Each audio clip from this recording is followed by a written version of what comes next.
What's up, everyone? Welcome to Normal America Show. Host robnoerr. I'm back. Lindsey Graham. What happened with that? No, I'm just kidding. I'm aware. I've been gone 2 days, and as always, every time I'm not online, the world goes to crap. So I'll try to never leave you guys again. But yeah, of course, we'll talk about some of the Lindsey Graham stuff. And as you know, tonight is I'm Speaking Now, the premiere show to hear powerful black female voices. Yeah, I'm wearing a collared shirt. Look at that. Mm-hmm. Yeah, getting back from the bachelor party. Oh, man. It's a fun week. Fun 2 days. I enjoyed myself thoroughly. Uh, yeah, I hear you, Gigi. It was a lot of fun. Um, we went down. It was my buddy from college's bachelor party. So we went down to DC, and most of the time we just stayed in the Airbnb and played poker and ordered in food, and we watched some of the World Cup. I didn't really watch it. It was funny because they were watching it like on Telemundo or something, which I can't understand a word they're saying, but they're very excited about games that go like 60 minutes with only one goal. So it was fun to just hear it in the background. And we went to a casino for a little bit, and then we went to a ball game there in DC, which it was a fun game, but man, was it brutally hot and humid. It was all right. You just sweat out the alcohol. So it was a very fun weekend. I have no complaints whatsoever.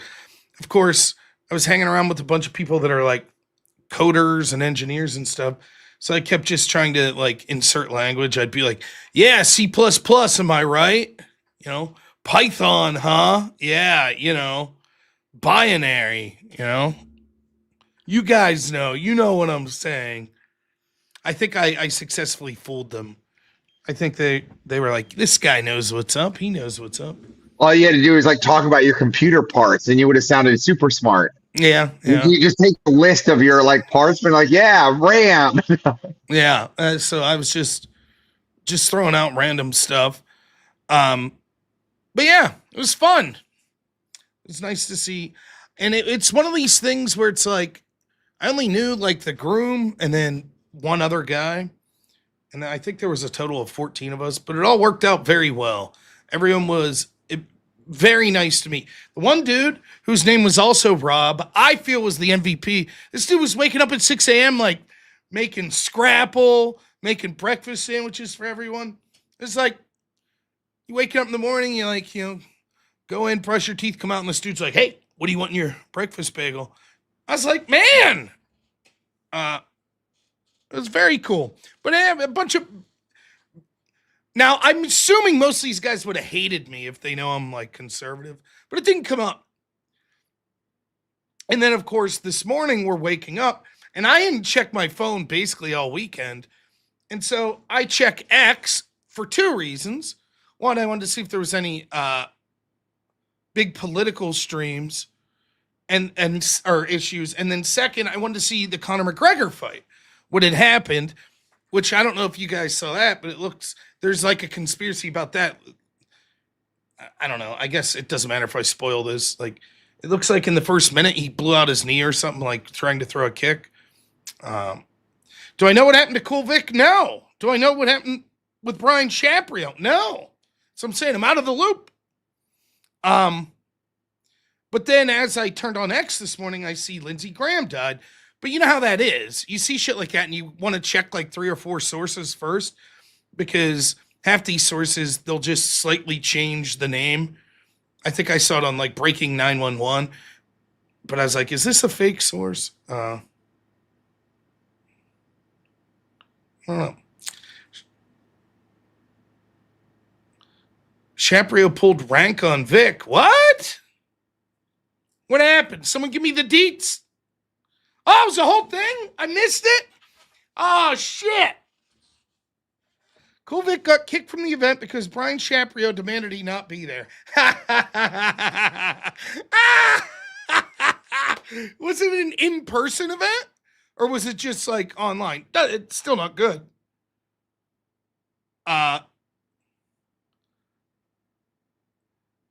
It was a 1v10 debate. Was it in person? Oh. So wait a minute. Cool Vic traveled there and then wasn't allowed to do the event? Is that what happened?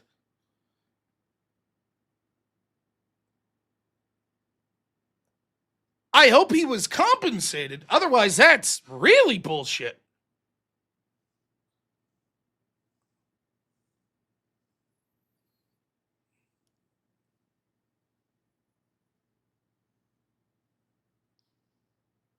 So Vic just got screwed out of money.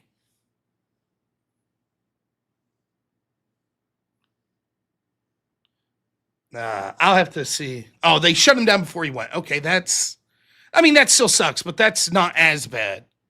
Like, if you get airfare and travel somewhere and then they're like, no, you can't come in, that would have been really shitty. It was on Sean Kelly's show. See, I heard about this. Sean Kelly emailed me and asked if I wanted to do it. And the answer is, I don't want to be in a 1-on-10.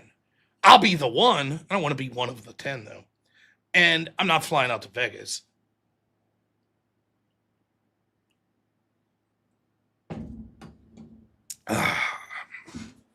Either way, funny. So yeah, the bachelor party went well, and then I wake up and I find out Lindsey Graham passed away. And I was like, that's weird. I come to DC and Lindsey Graham dies. People are going to be speculating, but I had nothing to do with it. So we'll talk about that. Why Spurg down to Vegas? No. But yeah, so bummer. We will talk about the Lindsey Graham stuff. Other than that, I didn't follow much news of this weekend. I'm aware Lindsey Graham died. I'm aware that he was murdered by insert whatever group that you want to throw in. We know who did it. We know who killed Lindsey Graham. Jews.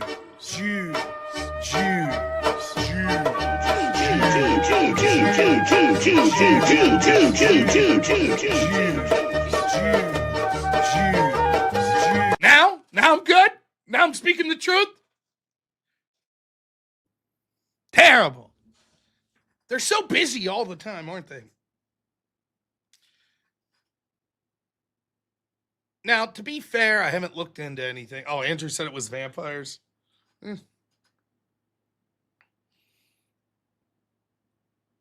Nah, we're good. Yeah. I saw McConnell released a proof of life picture. That was funny too because people use AI to enhance it. I should have saved it. And he's holding a newspaper. And so obviously with AI, when it enhances stuff, it's not really giving you an accurate photo. So it kind of looks like gibberish, the text, and everyone's like, aha! And it's like, oh my goodness. Let's see if I find the post. I don't know. But that's been happening with the Tyler Robinson stuff as well.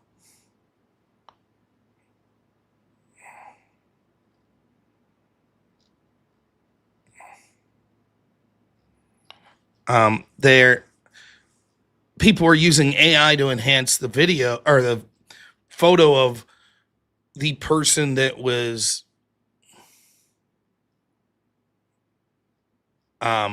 seen on campus.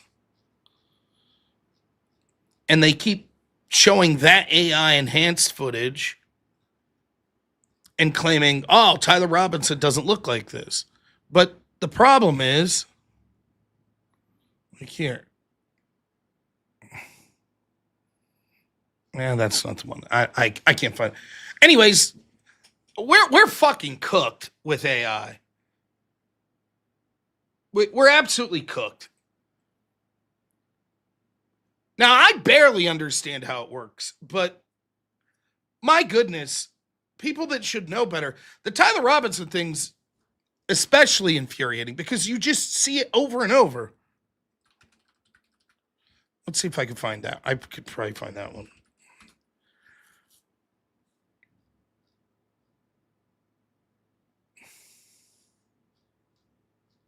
Hmm. Yeah, I can't find shit today. What am I doing?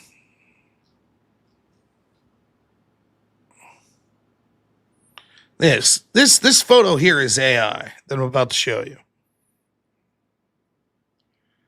And so they'll just keep putting this photo up.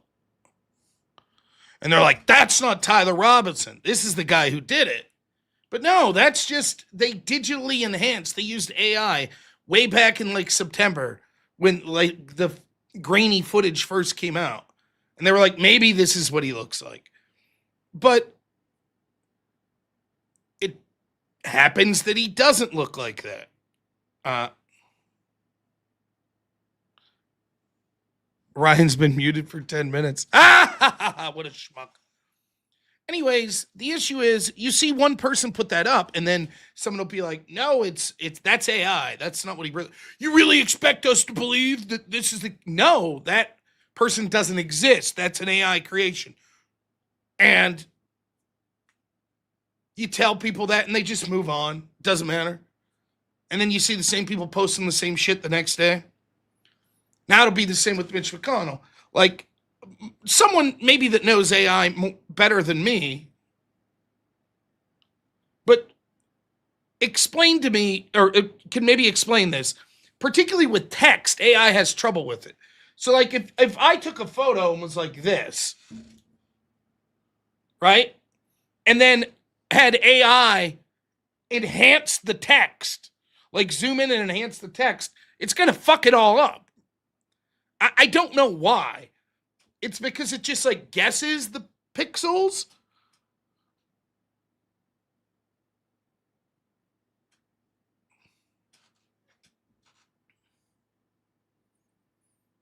Yeah, you're absolutely right. When that picture was released in September, like they put it out and said, this is a suspicious character. Here's what he may look like. But warning, this is just a creation. He may not look like this. And they just took that warning off and they spread it around like that's it. Because it makes a full new image. Okay.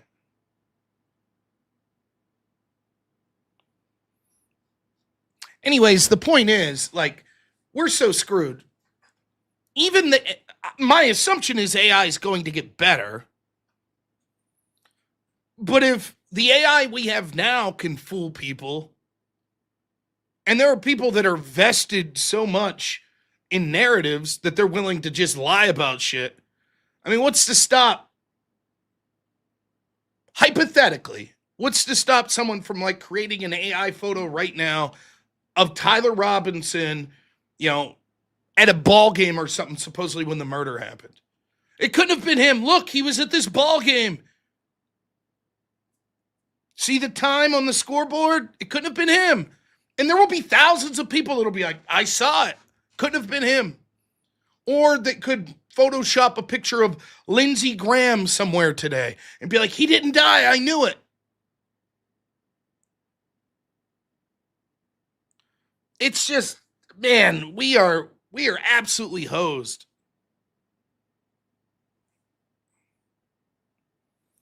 How can I tell Ryan? I'm sure people are telling him in the chat, right? Maybe he's doing a gimmick thing. Is that what he's doing? I'm assuming his.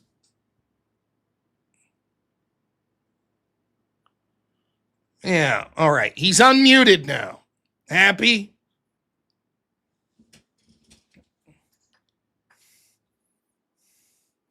I'm just going to type, this guy sucks.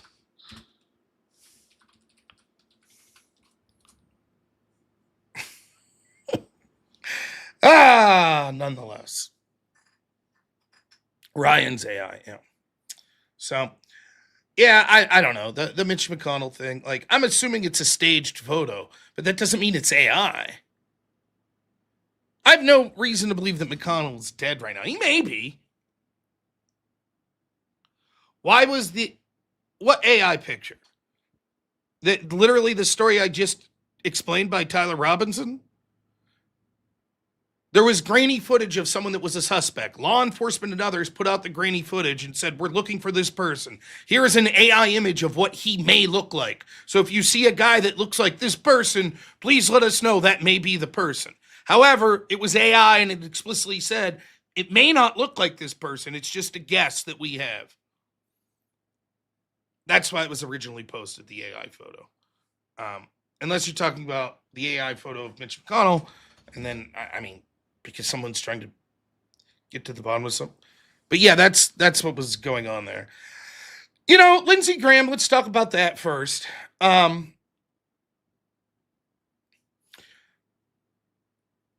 don't know, man. What am I supposed to sit here and clutch my pearls when people make fun of the guy for dying? I wasn't a big Lindsey Graham fan. But my policy's been even people that I really dislike to not really celebrate their death. That's been my policy. But I'm not going to sit here and clutch my pearls because there are left-wingers like Anna Kasparian that are like, good, I'm glad he's dead. After all, Trump basically said that about Mueller. So it's like, whatever. It's not my style, but if you want to do it, have at it. I don't much give a shit. The circumstances of the death matter. If someone gets brutally gunned down, assassinated, killed in a terror plot, that's one thing. It's another thing if someone just dies of old age.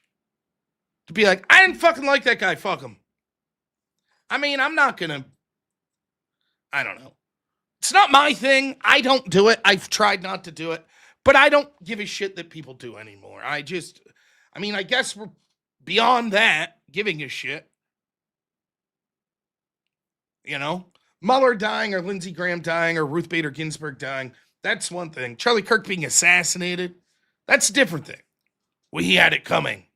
Do you understand the difference? Why? Because one's implying that there was some correct action that took place.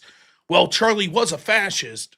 The other's, if it's a natural cause of death, it's just like, well,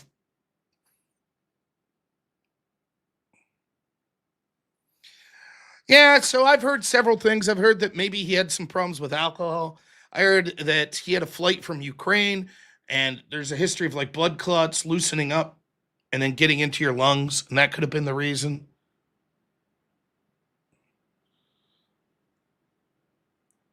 Look, is it impossible that he could have been assassinated? No, that's not impossible. But the fact that without any evidence whatsoever, people want to jump to that conclusion shows a real problem. Now, before I go any further, I'd be remiss if I didn't read the very generous super chats that have came through. I got talking about AI and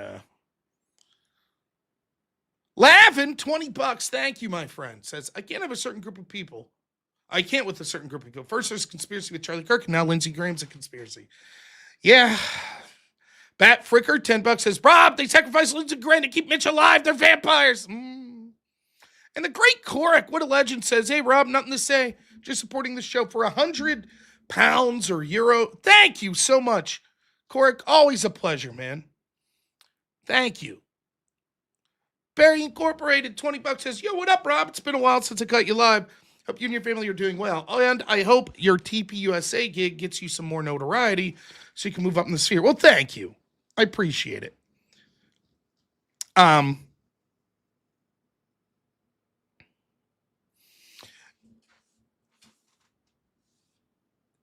I have myself have believed in many, quote, conspiracy theories that says powerful things are being hidden from us by powerful people.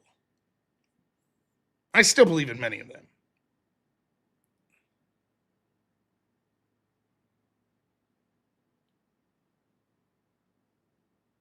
But it is amazing to me that if someone dies now that has any public face, like a politician or someone who's involved in politics or probably even like a celebrity,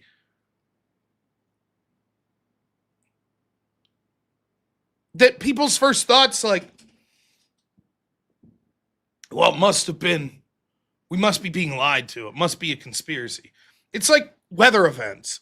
Like I have a buddy that's like every time there's a flood or a blizzard or tornado or hurricane, he's like, the government created that. And I'm like, every time there's no weather events that aren't government created. There's no old people just die anymore. 71-year-old man dies of a heart attack, and it's like, nah, not possible. Really? Again, I'm open. I'm open if people want to be like, hey, wait a minute, this is fishy, this is fishy. Fine. But I feel like now it's like that's the default assumption. Instead of defaulting to old man dies, probably had something to do with being old. Now the default is, okay, we're going to default that he was assassinated by someone, and now we have to have the extra hurdle to see, like, could it have been natural causes?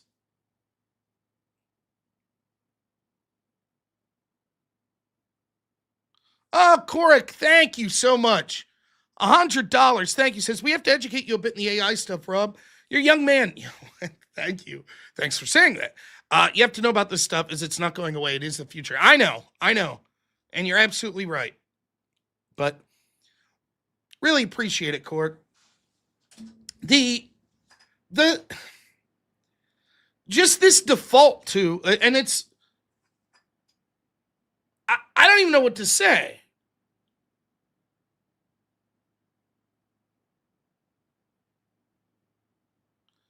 Dustin Worthington says, I just find it odd McConnell's still alive and Graham's dead after he's in much better health. Not saying the health couldn't be it, but Iran came out cheering and a Lego clip and was hated by many.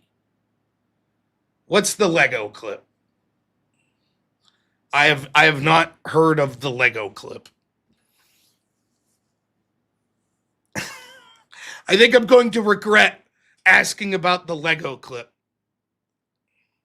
But let's give it a whirl. Iran made a propaganda clip to claim responsibility. So, to the first part of your point, Mitch McConnell looked in poor health. If you had to take a bet, what politician, actively serving politician, is most likely to die next, you would probably put money on Mitch McConnell. I mean, that's morbid, and I don't mean that. I'm not exactly the biggest McConnell fan, but I don't wish ill on him or Lindsey Graham or any of them in that sense. But I'm just saying, if you had to guess, that's who you would have guessed. But here's the thing. If your rationale is like, well, that's odd.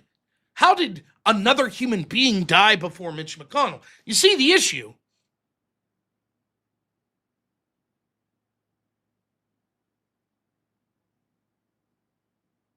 Right? Well, yeah, but let's say some congressperson you never heard of from Iowa, some district in Iowa, who was 53, died in a car wreck yesterday. Would it be, well, that's odd. It's odd that guy died, but Mitch McConnell's still alive. I mean, at some point you're like, well, I mean, that's the way things work, I guess.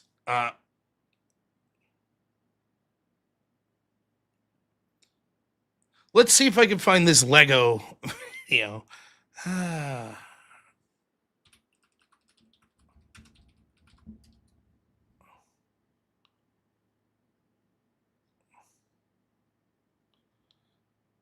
All right.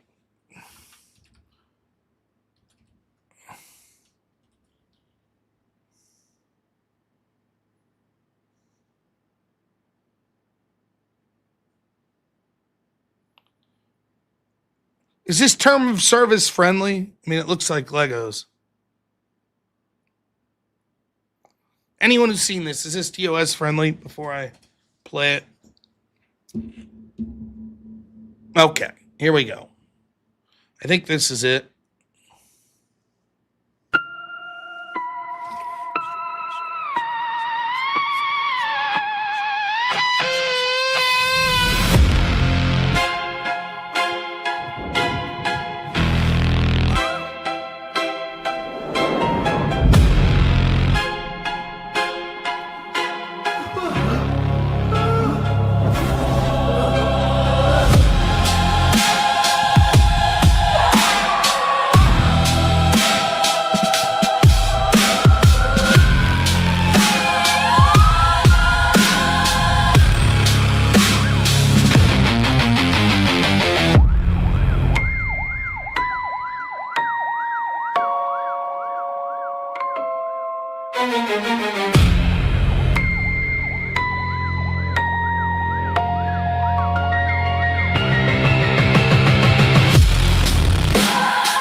I guess that's how can you argue with that?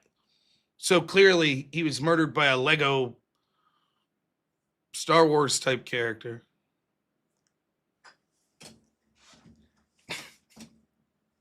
Look, is it out of the realm of possibility that Iran or someone assassinated him? I guess not, but I mean, what? I don't see how that moves the needle any direction whatsoever. That's Iran's official media? Is that what it is? Why wouldn't Iran claim it?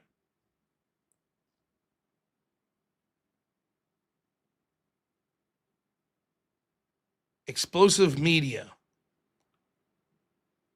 Iranian Lego style animation team.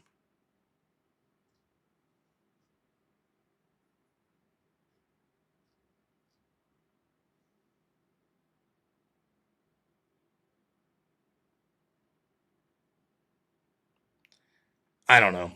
I just they spooked him to death. I don't know. Like for me, it's just like it's just so tedious. Think of it this way. Let's say I die exactly 32 years and 17 days from today. That would make me 74.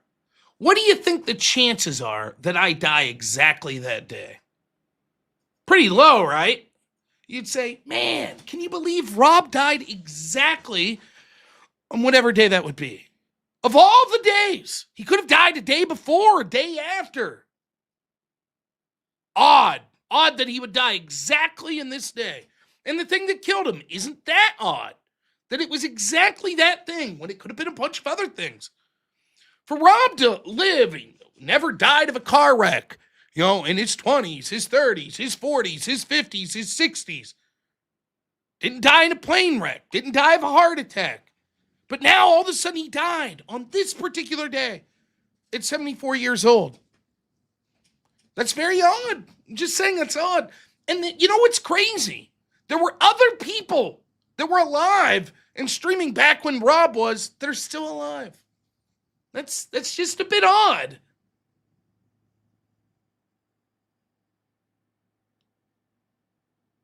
I don't know what to say.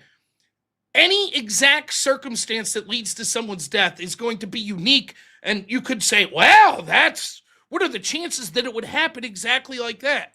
Well, probably very low. But any death, the chances of it happening exactly how and when it did is very low.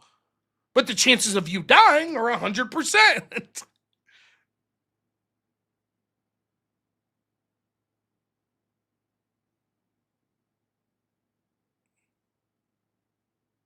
What do I need to have a conversation with Jay about? Does Jay believe that he was assassinated? Is that what I need to have a conversation? Jay Dyer thinks that Lindsey Graham was assassinated by who? Iran? Israel? What's the conversation I need to have with Jay? Happy to do it. All about this stuff. What stuff? Lindsey Graham dying of natural causes? Is that's what Jay Dyer's about? Uh, Again, I'm not saying it's not possible that Iran had something to do with it, but where's the evidence?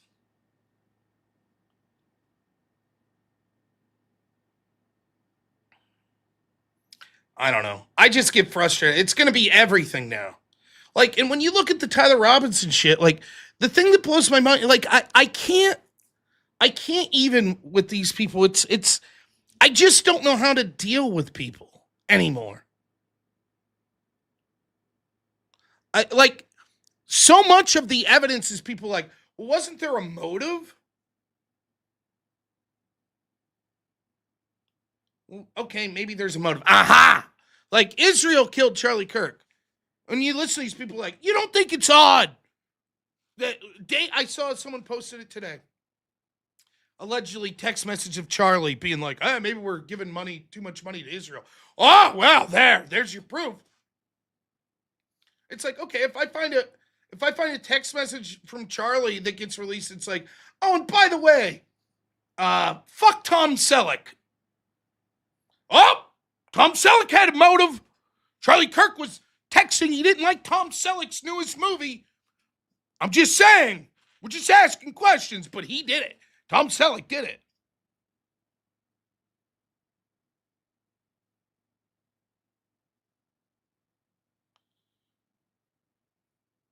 Poor Tom Selleck. He seems like such a nice guy. Uh, yeah, I've seen some of the invasions. I just like look. I don't mind having a conspiracy theory, right? But at some point, this is the problem with like Alex Jones. Look, I'll tell you exactly what I think about Alex Jones. I think that Alex Jones sort of doesn't regret the Sandy Hook shit as much as he lets on. I think he regrets it some, but it's sort of like the thief regrets getting caught, doesn't really regret stealing something. But if you take Alex at his word, and I believe there is truth in this, when he's sort of explaining what happened with Sandy Hook, he's like, here's the deal. Once you start going down the conspiracy rabbit hole, you just keep digging and everything becomes a conspiracy. And all of a sudden, anytime someone gets shot or dies in a car wreck or there's a weather event or whatever, it's like, some government agency's behind it.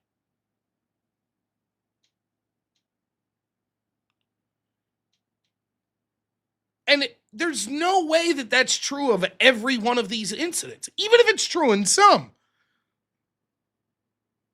There's nothing wrong with looking and say, like, I saw someone say this: who called in the 911 call of Lindsey Graham? Fair question. I don't know that we'll ever know the answer, but okay, I get it, right?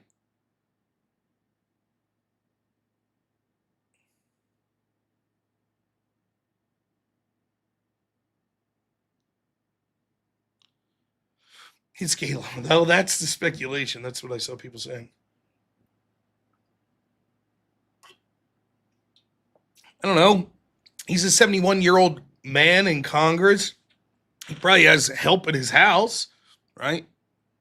A security guy, fucking staffers, whatever.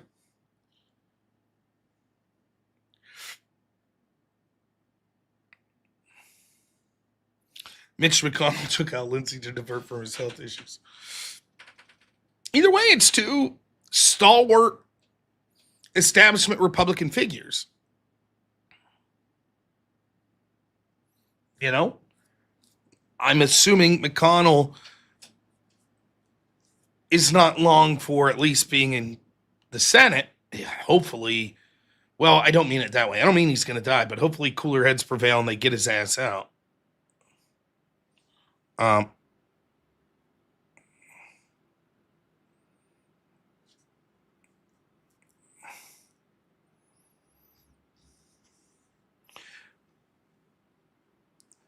I don't know. The report says they couldn't get into the house. Oh, well. But it's just, you could just predict it, right? You could just predict exactly what's going to happen. As soon as I saw Lindsey Graham died, I was like, I can picture the characters right now being like, oh, did he say anything negative about Israel lately? Oh, boy. And there's going to be people fucking going through the last like month of his life and pictures. What's this? Was his hand? He's holding his hand in a weird way here. Was he trying to signal us? And it's just like, I've always like, I haven't gone that far into the shit. I've just sort of stayed out of that stuff. I'm like, whatever. Because you could do it with anything. And in fact, did anybody see Ben Shapiro's? I didn't see it. I'm aware that it occurred. He has a 27-minute video, which you can check out here from the 10th. So that was 2 days ago, where he actually figured out who really killed Charlie Kirk.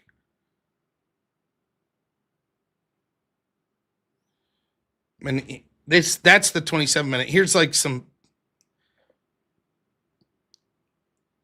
a little minute clip of it. This would require a cover-up, like a big cover-up, right? I mean, like, that's what everyone says when you theorize this. Who would cover it up? Like, who would help cover it up? Here's the thing. We know that Candace is skilled in the art of the cover-up. For example, public accusations and document trails have emerged directly naming her husband, George Farmer, in a high-stakes hit-and-run cover-up in August of 2023 involving a victim named Tracy Robinson. Wait, Robinson. Does that name sound familiar? George Farmer hit somebody in his car, maybe named Robinson. How many Robinsons even are there in the world? How many Robinsons, like Tyler Robinson, have Candace and her husband had contact with? Statistically, something like 1 in every 600 Americans is named Robinson. But you're telling me, you're trying to tell me that Candace and George are involved in 2 separate scandals with people named Robinson? That's like the odds of a lightning strike twice while you're standing on top of a volcano. Let's use some common sense here, people. You can't make this stuff up. You can't make it up. The documented I mean, he's right. That's the way to deal with it. At some point, you just have to, you offer to debate these people. When they don't want to debate, you fucking mock them. If they got the goods, they got the goods.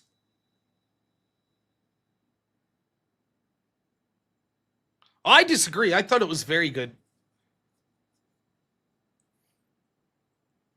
I think that's the exact approach Ben and other people like him should have on this. Jim Bob does Ben's voice better than Ben. Yeah, that could be true. Yeah, I mean, it just... The conspiracy shit, it's just never gonna... And the real shame of it, the 2 big shames, the first one way worse than the second.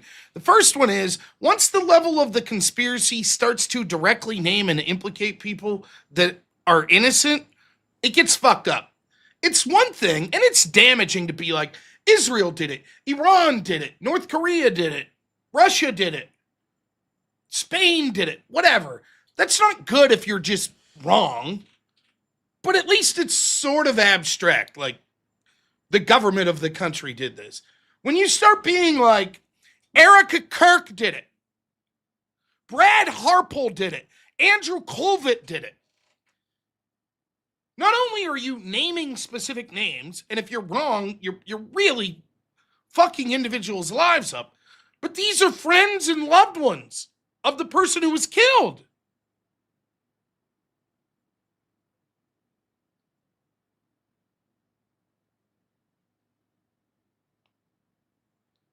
I mean, just think about it for a second from the perspective. I know this is going to sound crazy, right? But I want you to just walk with me down a hypothetical road here for a second. Are you ready? I know it's unbelievable, but for a second, assume that Erica Kirk wasn't a Mossad agent that was placed in Charlie Kirk's life to seduce him and become his wife. And she was actually just a woman who met Charlie Kirk and fell in love and got married. For 1 second, let's pretend maybe she wasn't Mossad. And then, you ready? Let's pretend she didn't have a hand in killing her husband or helping cover it up. Right? Well, if that's the case, what's happening to her is pretty fucking vile, isn't it? It's pretty vile. That's a woman who lost her husband. But Rob, she didn't grieve the way I would. Oh, fuck you.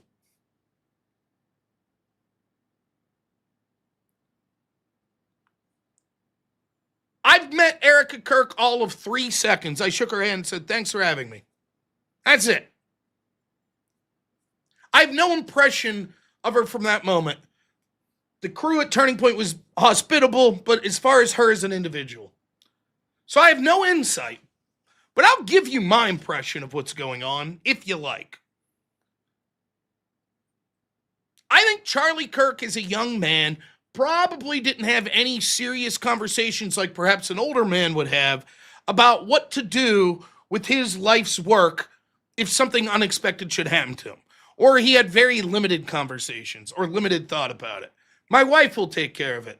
My friends will take care of it.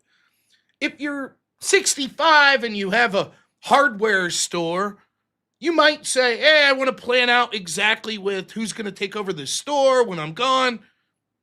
I don't know that Charlie had it that detailed.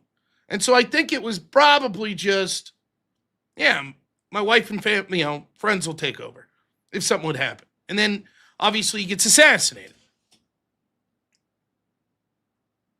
I feel like Erica probably, this is just a hunch, probably wasn't gung-ho to run Turning Point. Now, I admit that I'm subjective with this.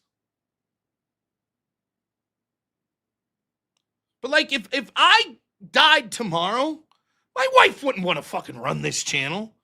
She'd come on and be like, guys, Rob passed away. He really appreciated all you guys. Thanks for the kind words. That'd be it. But imagine just hypothetically, like in the next 3 years, my channel blows up and all of a sudden I'm like endorsing candidates and I got a war chest and I'm pushing political issues. And I tell my wife, if something happens to me, take over. And then I die. She's going to do it because it was my request and it's my vision and there's no one else to do it. But at the same time, she might not be good at it. My wife's amazing, but she might not be good at that. Just like Erica might not be good at running Turning Point. It's not just the shit you see. It's a huge organization. It's payroll and getting donations and putting together events and being in front of the cameras.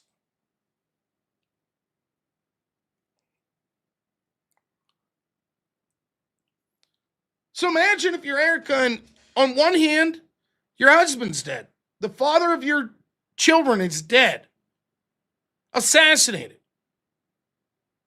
And then two things are happening simultaneously.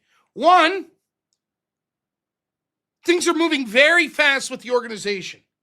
If you remember, within like a week, J.D. Vance took over for Charlie's show and did a special on the Charlie Kirk Hour. Imagine setting that up with the vice president.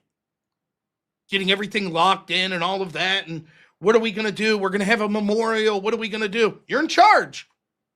Meanwhile, half the country's celebrating your husband's death.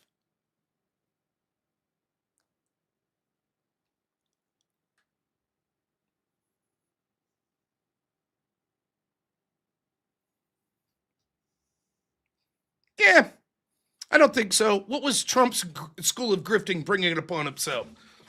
Hey, let's fight with someone in the chat. Go ahead. How'd the right do it? Explain how the right did this. Go ahead. Let's hear what the right did. Go ahead, 21606. When it was convenient for them. Go ahead, tell me what the right did. Go ahead, fuckface. Let's hear it. Let's hear how the right brought it on itself. Because what I see is a lot of this shit is actually coming from the left.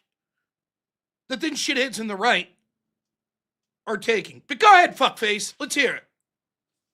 Prove that Obama wasn't born in America. It was Hillary's team that first said that. Hillary's team that first came up with that accusation. You motherfuckers on the left were the Trump-Russia collusion. Remember that conspiracy? Fuckface? That douchebags like you ran with? Remember that? Remember that fuckface? Giving yourselves Pulitzer Prizes? Remember that shit? But some people said that Michelle Obama was a man. Russiagate, fuckface. You guys ran with it. Remember? Remember that? Did Trump get FISA warrants to see if Michelle Obama was a man illegally? Oh, that was you guys. Huh.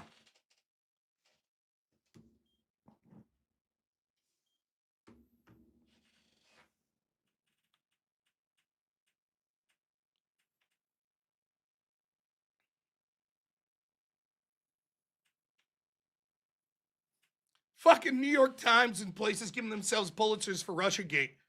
Then we see a bunch of left-wingers celebrating Charlie Kirk's death and fucking assholes like Candace Owens going off. And this guy's like, right, brought it on themselves. They repeated Hillary when she said that her team said that Obama was born in Kenya.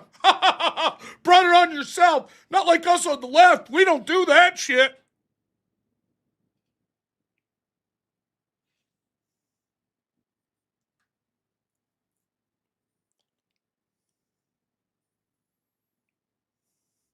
Anywho, where was I before? So imagine that you're Erica Kirk, right? You're put in that position. You're watching people celebrate your husband's death. You're trying to pick up the pieces and run an organization, something that you've never done. Where's your time to like grieve?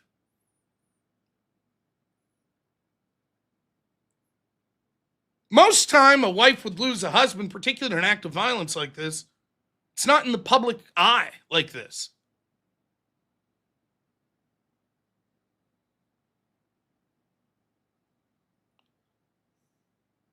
But here she is. And now you have an entire section of people that are like, every move she makes, every word she says, I'm starting to sound like a police song. Everything she does, they're scrutinizing.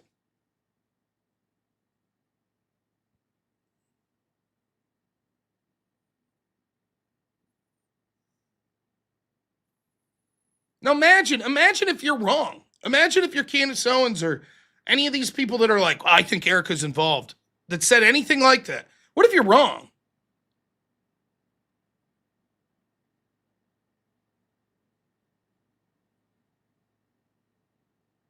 Think how horrible that is. And that's the worst thing that's happening. That you're taking someone already at probably the lowest point in their life, grieving over their husband, the father of their children, and you're kicking them while they're down. That's the worst part. But there's also another part that I'll specifically say that's admittedly partisan, but you're helping the left. And those two reasons are why I would speak up about this.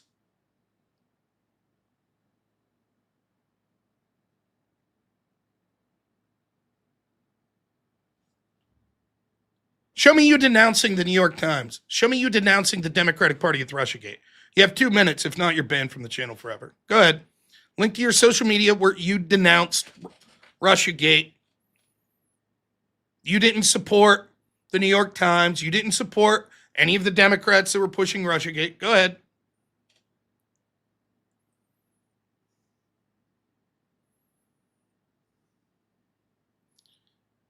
We'll see if he can come up with that. Spoiler, he can't.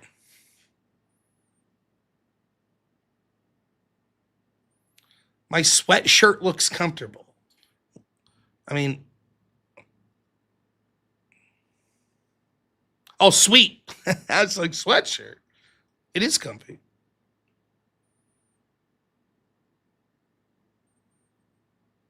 Did you support the Democratic Party? Show me your posts from social media denouncing the Democratic Party when they were running Russiagate. Go ahead. I know you're a fucking lefty, but go ahead, prove me wrong.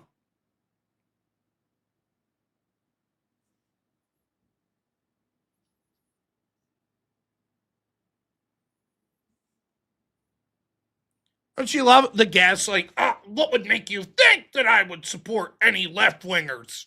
What would make you to think that?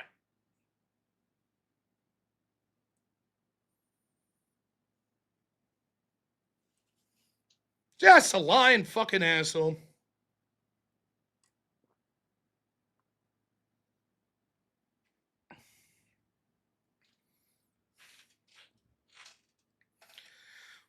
Anyways, I have lost touch, haven't I?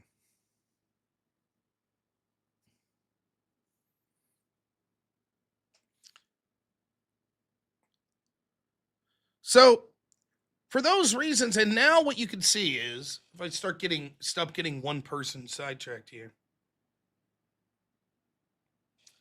Yeah. Well, hey, now you'll have an opportunity to.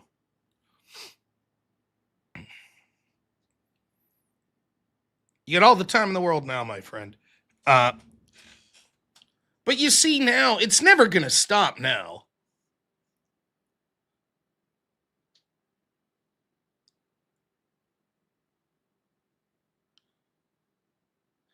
And I don't, unless you just confront this shit face on and like, look, everyone, not everyone, but a ton of people on the right are going to have to come together to just be like, yeah, we're fucking done with this shit.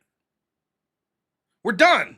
We're not going to play the fucking, oh, Lindsey Graham died. Must be who did it. Was it Israel? Was it? We can't be those people anymore. We can't. We have to laugh at those fucking people. I'm not saying that they should be censored, anything of that nature. But they should be ridiculed if they have no evidence, if they're unwilling to defend their claims. Because at this point, they are a detriment to our side. And so we must tell them to fuck off.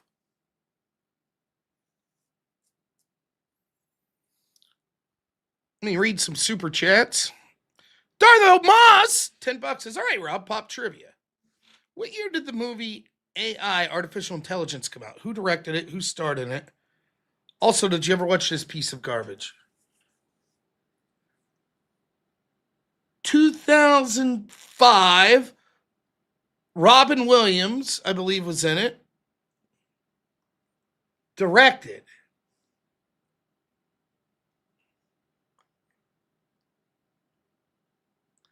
Was it Spielberg?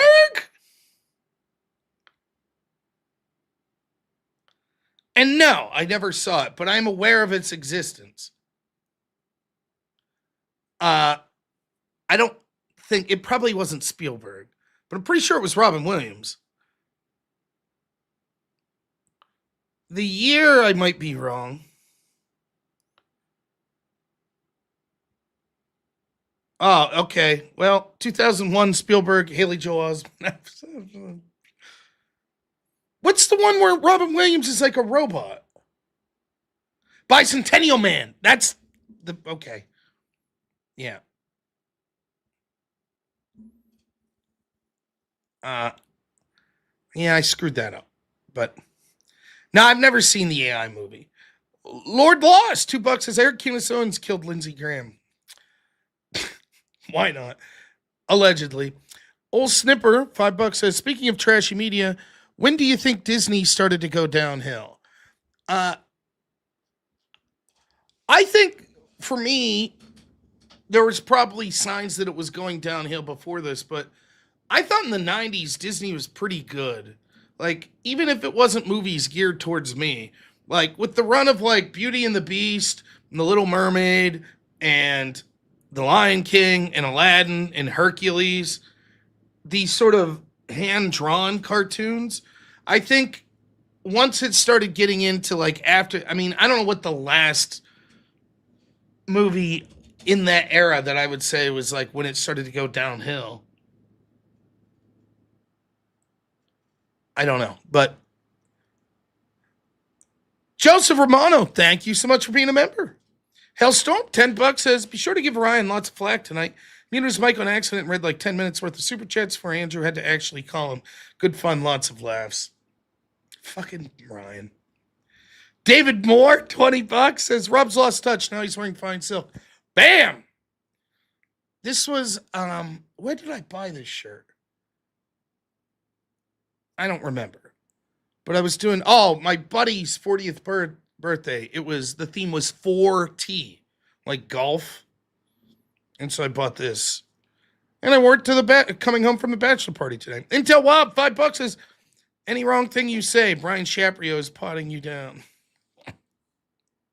Pix Paradox, $50, thank you. Says Barry Onyx wants whips for retribution. Hashtag Dinogate. Darth Moss, $10 says 1 out of 3 ain't bad. Here's 10 more bucks for your efforts. I mean, in fairness, I was only 4 years off on which isn't bad. So I didn't watch Friday's hearing. Let's with Tyler Robinson, let's just go through a little bit of the conspiracies I've heard about this. First thing is, a bunch of people came out and said, look, they didn't show the footage because there was this letter that was shown that wasn't supposed to on camera, so they were careful about not showing footage, but there's more high def image of the shooting, and it definitely looks more like Tyler Robinson. I don't know that that's true or not. Maybe not. I've seen other people say, no, it was just the exact footage that we already saw, and it was just zoomed in a little more. Okay, let's go with that for the sake of argument, fine. But the conspiracy's like, oh, this was a coordinated effort by Erica Kirk who forced the judge to show that, and then, not surprisingly, a bunch of Turning Point people came out and said blah, blah, blah, blah, blah. Now, what they do is, there's evidence that'll be, like, I view debate differently, and I view, like, conversations differently. We're not at the trial phase of this yet. This is just a preliminary hearing to see if there's going to be a trial. Spoiler alert, there is. Right? Anyways, there's a bunch of evidence being presented. And you might say, I don't find that evidence to be compelling enough to think that beyond a reasonable doubt, Tyler Robinson killed Charlie Kirk. I disagree, but fair enough. That might be where you're at. The problem is, that's sort of offensive evidence for the claim that Robinson did it. And they'll a lot of times focus on this offensive evidence and act like it's evidence for their side.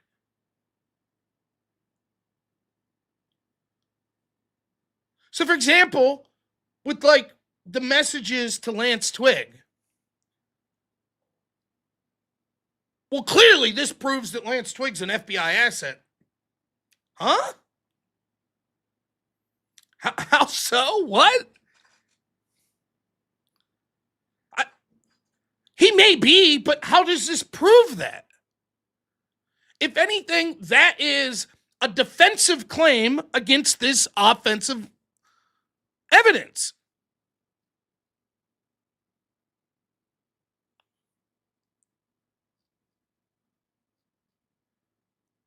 Oh, they showed zoomed in footage of the shooter and it looked more like Tyler Robinson. Clearly that proves a cover-up. What?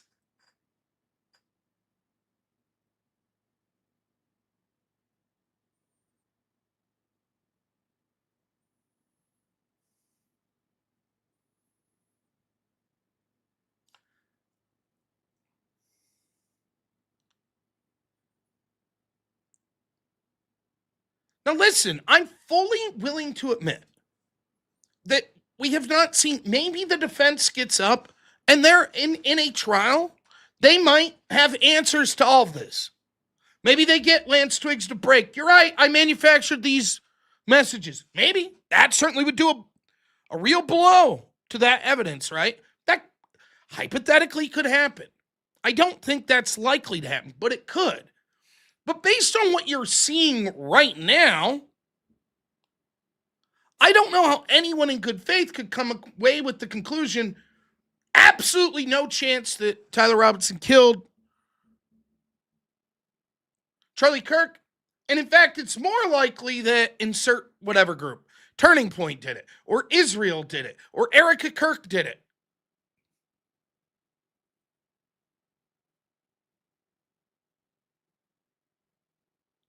I don't see how you could in good faith come to.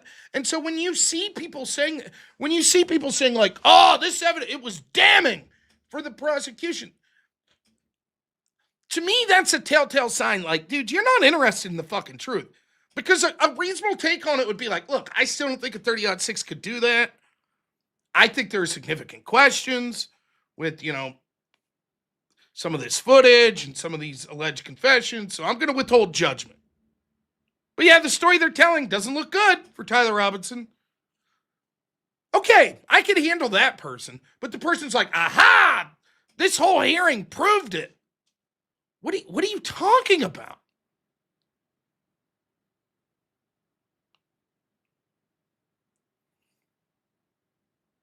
Now, I need to talk to my man, Ryan Mullally, and ask about this, but I suspect this is likely to be true. The prosecution didn't have to present all of their evidence at this hearing.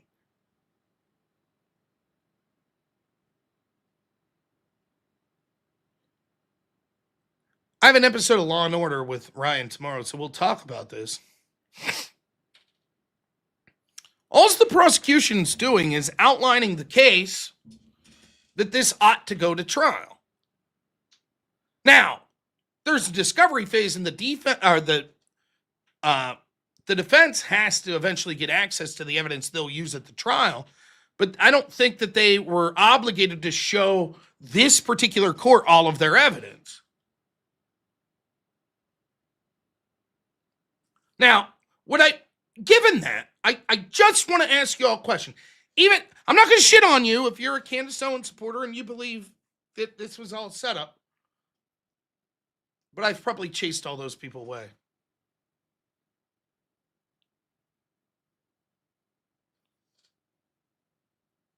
I want you to answer a question for me in the audience. Regardless if you think Tyler Robinson did this or if you think it's a frame job, do you think that there was sufficient evidence presented at this preliminary hearing to justify a trial? Do you think that the evidence presented, not to convict, not proof beyond a reasonable doubt, but just to pass the bar to say, yes, this is worthy of having a trial?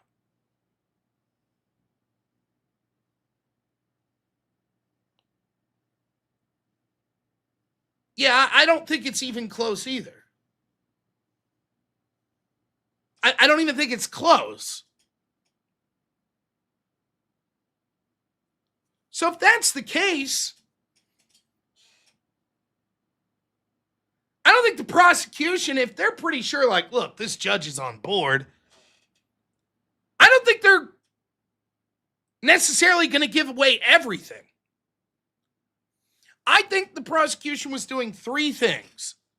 Number one, ensuring that they won this pretrial hearing, that it results in a trial. That's obviously their number one goal. I think they did that easily. Number two, laying out the case overwhelmingly because it's a death penalty case. And I think they want the defense to know, like, we have a lot of shit here, and we're going for the death penalty. Just saying. So that maybe that compels a guilty plea or... And then the third thing they're doing, and you might say this is unethical, but I think that they are trying to sway public opinion. Because the conspiracies have been so fucking insane.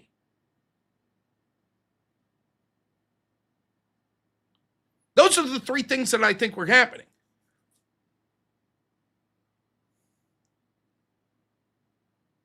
But Rob, if he confessed to his parents,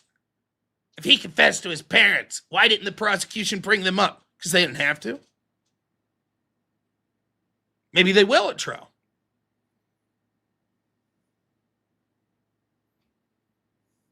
The better question is, if you all agree, right? And you all did. I didn't see anyone disagree. And granted, let me admit, we have a biased selection here of people, because the mere fact you're watching me probably means you're more biased to not buying into the conspiracy theory. I get that. But I think most reasonable people would say, yeah, okay, there's enough evidence to go to trial. Then the burden's on the defense to not hold back and make their best possible argument. Now, two things. So then why didn't the defense make certain key arguments? I think there's two reasons. One, I think the defense knows this shit's going to trial. And so there's a very, very, very low chance that it's not going to trial. Like infinitesimally small. And they knew that from the outset. Now, I'm sure they would be elated if the judge was like, yeah, never mind, there's not going to be a trial. But I don't think that's really a possibility. So then what they're doing is laying the groundwork for a potential mistrial in the future, saying we object to this evidence, we object to this, we object to this.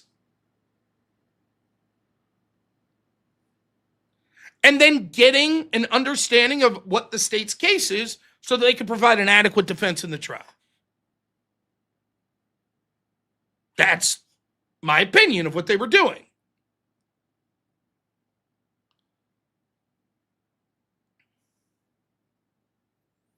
The other reason, so because of that, it wasn't necessary to bring up a bunch of arguments that they may bring up in the trial. The other reason is because the evidence doesn't exist.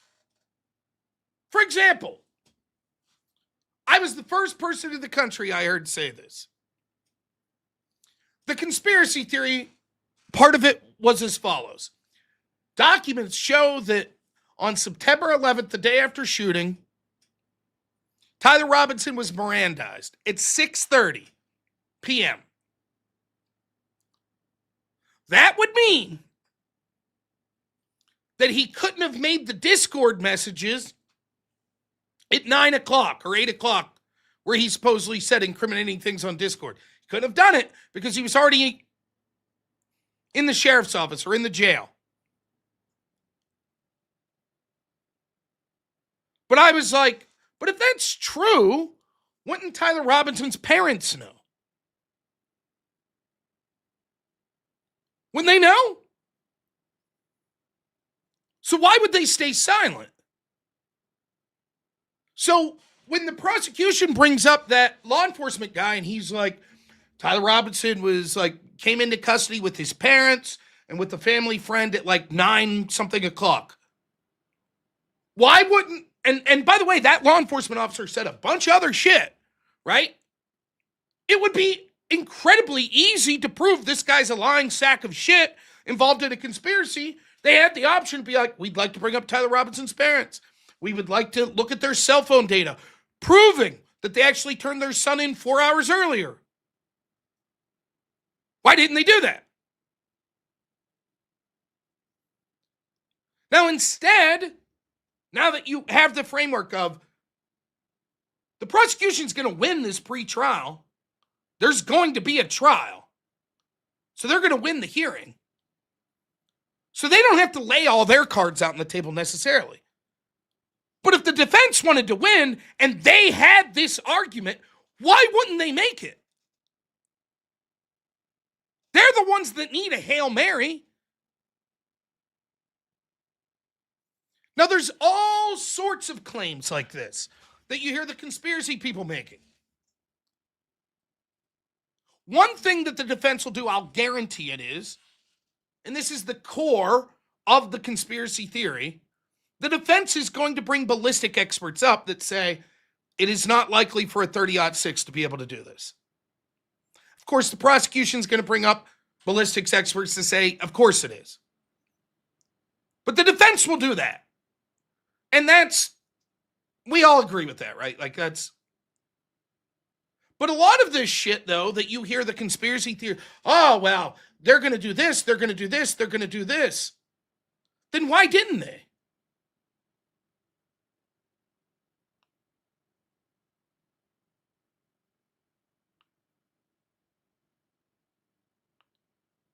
Well, it's not just declaratory statements. They're allowed to make statements that impugn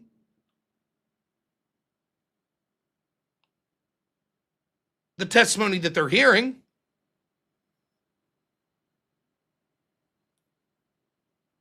Now, who knows? I don't think there's any rule that says if the defense didn't say this in the pretrial hearing, they can't say it later.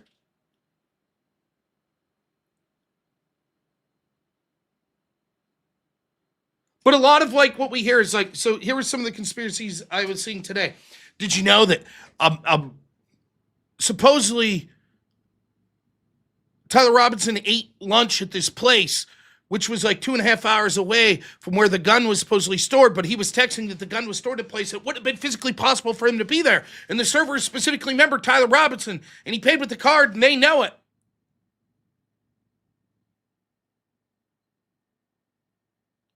Well, that would be pretty compelling evidence. He literally couldn't get to the location in time. Okay?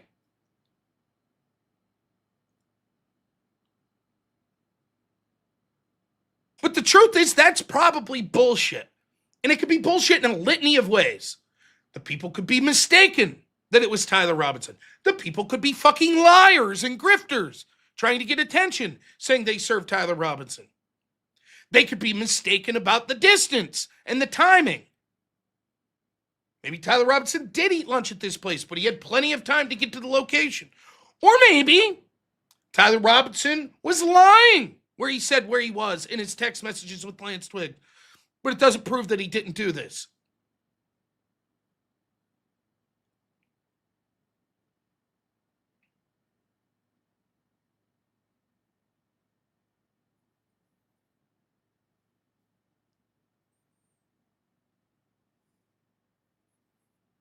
But I don't think that there's much more to say about this.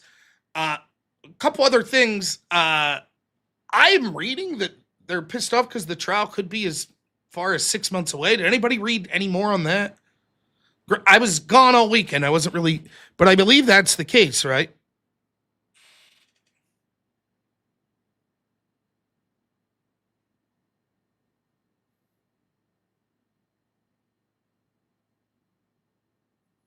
He wrote in his letter, he set up a delayed text. Oh, okay. So I don't know when the trial will be. End of September. Yeah, that's not so far away then. But the conspiracies will rage on.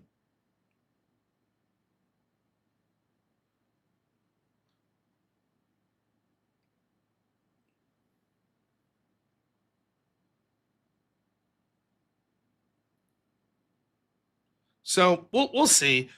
Is there a chance that he pleads guilty? Yeah, but I don't know. If the state's very sure that they got this locked up, they might not want to take the death penalty off the table. They might be ready and rearing to be like, we want to show the public that we got the fucking goods. And if this dude pleads guilty, everyone will say it was a conspiracy theory. Maybe. Could be.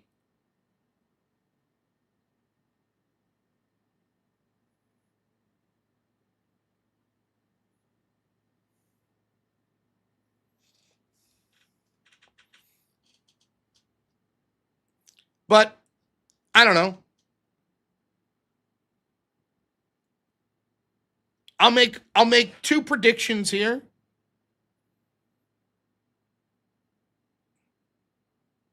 I'll make three predictions. I could be wrong, but I'll make three of them. Number one, whether it be pleading guilty or it results in a trial, I believe Tyler Robinson will be found guilty of this crime. If I'm wrong, I'm wrong. I'll admit it. I'm telling you right now, I believe he did this, and more than that, I believe he'll be found guilty.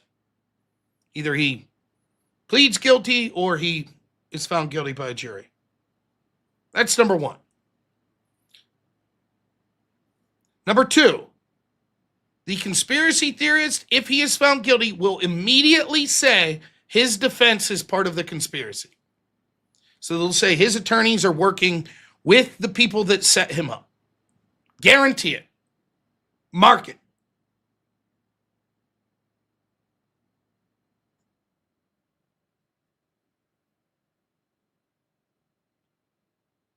And the third thing is, I believe that the Candace Owens, Baron Coleman, I believe the wave is crested.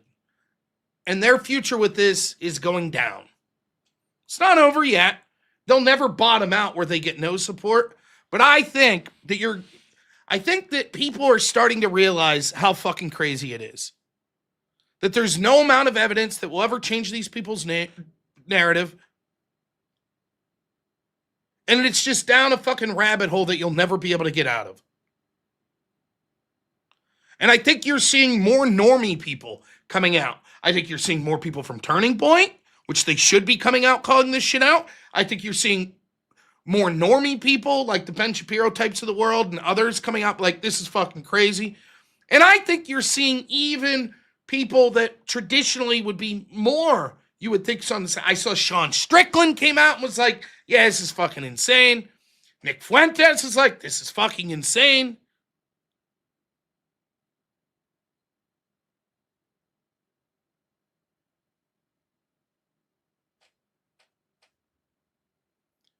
So I think that it's crested. And it should.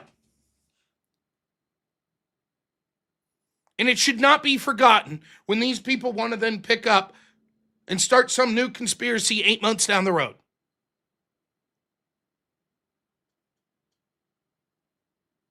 Yeah, I know Nick had that position from the start. But I'm saying you're now starting to see more people.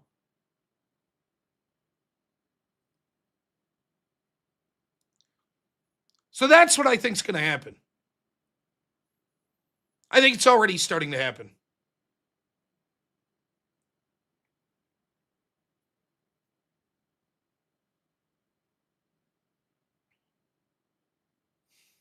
You think he'll take a plea? I don't know that they'll offer it.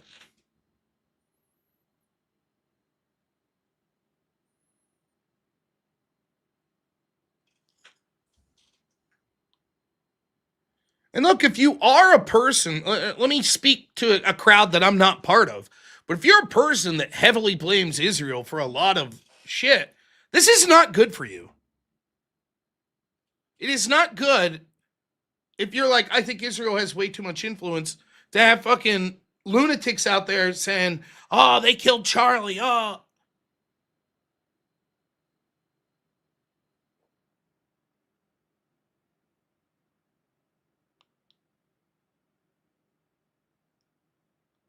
And by the way, I've yet to hear any compelling proof whatsoever that Israel did this. All I hear is motive. Well, they would have been pissed that Charlie was starting to change his stance on Israel. Okay. Oh, the Q people were insufferable too, man.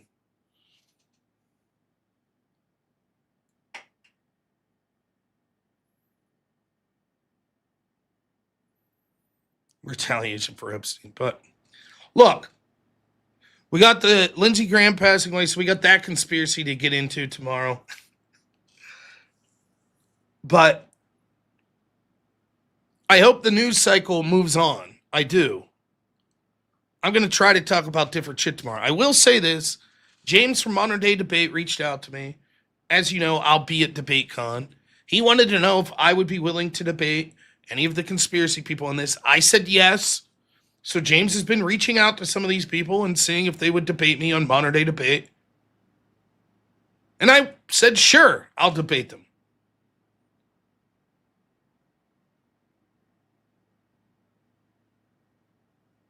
So I can't say that I'm done talking about this, particularly if I have a debate on it.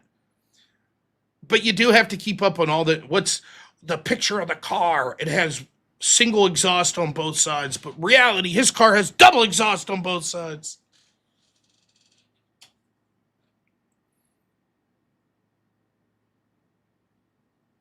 Has it been confirmed that Senator Graham's actually been deceased?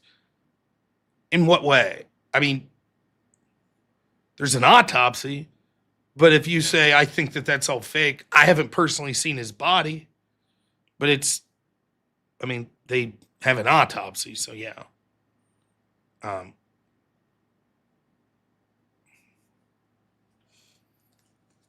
All right. So,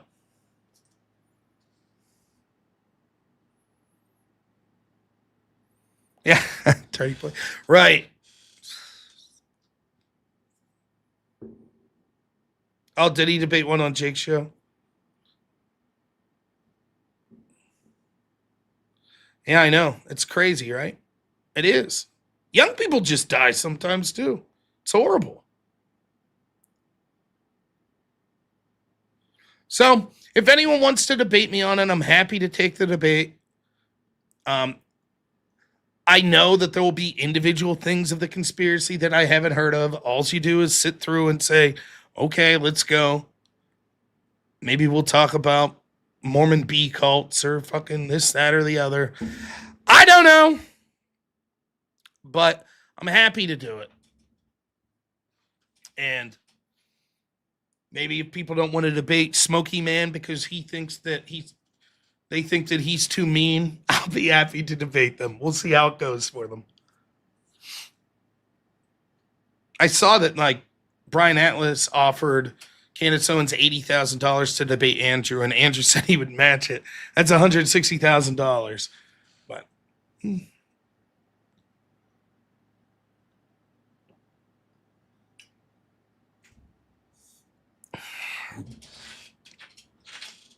all right. Well, you know what time it is. You didn't tune into me to hear some white guy. You tuned into me because you're fans of powerful black female voices. I guess I should read super chats first. We had a couple come in.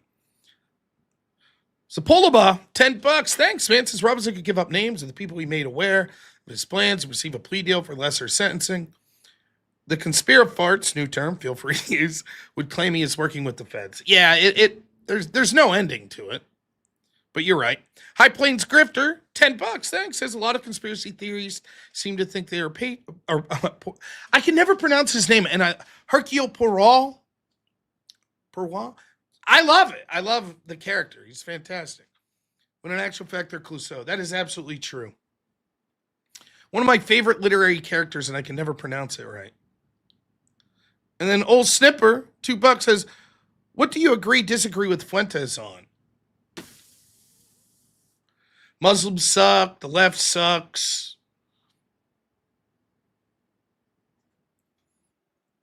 Foreign interventionism's too much. We need to stop foreign influence into our country. I disagree on the level that he thinks that Israel's like some unique evil in this. Maybe some of the stylistic choices that his group's done. Zach Gelpy, $20, says, thanks to you and Andrew for being voices of sanity. Now it's clear Candy and her conspiratards definitely need an IQ test. Yeah, it's not been good. Poirot. There we go. All right. Now, in fairness, I like the TV show one better than the movie one. But the new movie, newer, when did it come out? Like 10 years ago? Murder on the Orient Express is pretty good. The following two, not as good. Zach Galpy, $10, says, you're absolutely stalwart for female black women every Sunday. I try my best. So if you're just tuning in and you've never seen the show, what we're going to do is we're going to read from the amazing I'm Speaking Now. Black women share their truth in 101 stories of love, courage, and hope. In a segment I like to call I'm Speaking Now. But as you well know, and Gozy, thanks for the 10 over in Rumble. Says, here you go, Rob. I said it wrong for decades. Hercule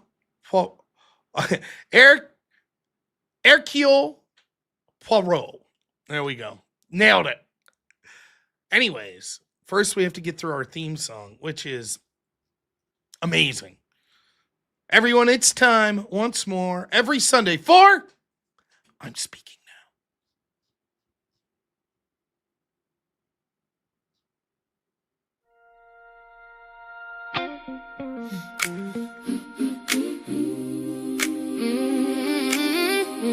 Yeah. I'm speaking now. Yeah.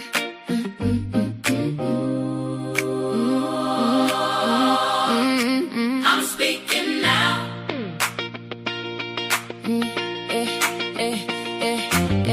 Don't lie, same shot, bus late, clock don't stop, got work, got plans. Still wear last in their hands. Side eye from the man in the tie, clutches his briefcase, moves to the side. He don't see the weight on my spine, he just sees a story from a lie. I'm speaking now. Everybody hush and listen. I'm speaking now. You gon' hear what you've been missing. Every door, you kept locked, we kicking down. I carried all this hurt for ages. She gon' sit and hear these pages. I'm speaking now. Oh, oh, oh, oh. I'm speaking now. Oh, oh, oh, oh. Yeah, yeah. shop, Sunday, hands in, scalp pray, hot comb, history, passed down quietly. Boss says too big for the floor. Cold words, I've heard them before. You don't say less than out loud. You just build a rule to keep us out. I'm speaking now. Everybody hush and listen. I'm speaking now. You gon' hear what you've been missing. Yeah. Every door. You kept locked, we kicking down. I carried all this hurt for ages. You gon' sit and hear these pages. I'm speaking now. I'm speaking now.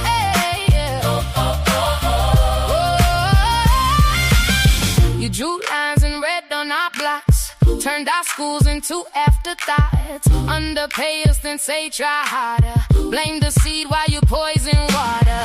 You make fear our daily weather, then ask why we carry shelter. From the bus stop to the boardroom, we feel your hand in every room. Every room, every room, every room, every room, every room, every room. Grocery self-check. Guard eyes on my neck. Lady clutches her purse so tight, as if my hands ain't full of rice. Doctor's office, pain too real. She writes dramatic on the field. You talk the world, we can take more. Then use that myth to close the door. I'm speaking now. Everybody hush and listen. I'm speaking now. You gon' hear what you've been missing. You kept locked, we kicking down. I carried all this hurt for ages. You gon' sit and hear these pages. I'm speaking now. I'm speaking now.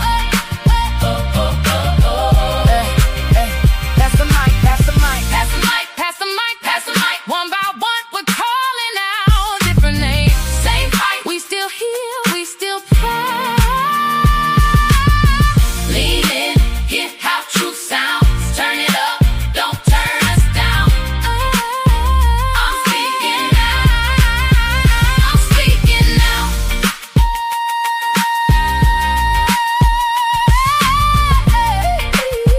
I'm speaking now.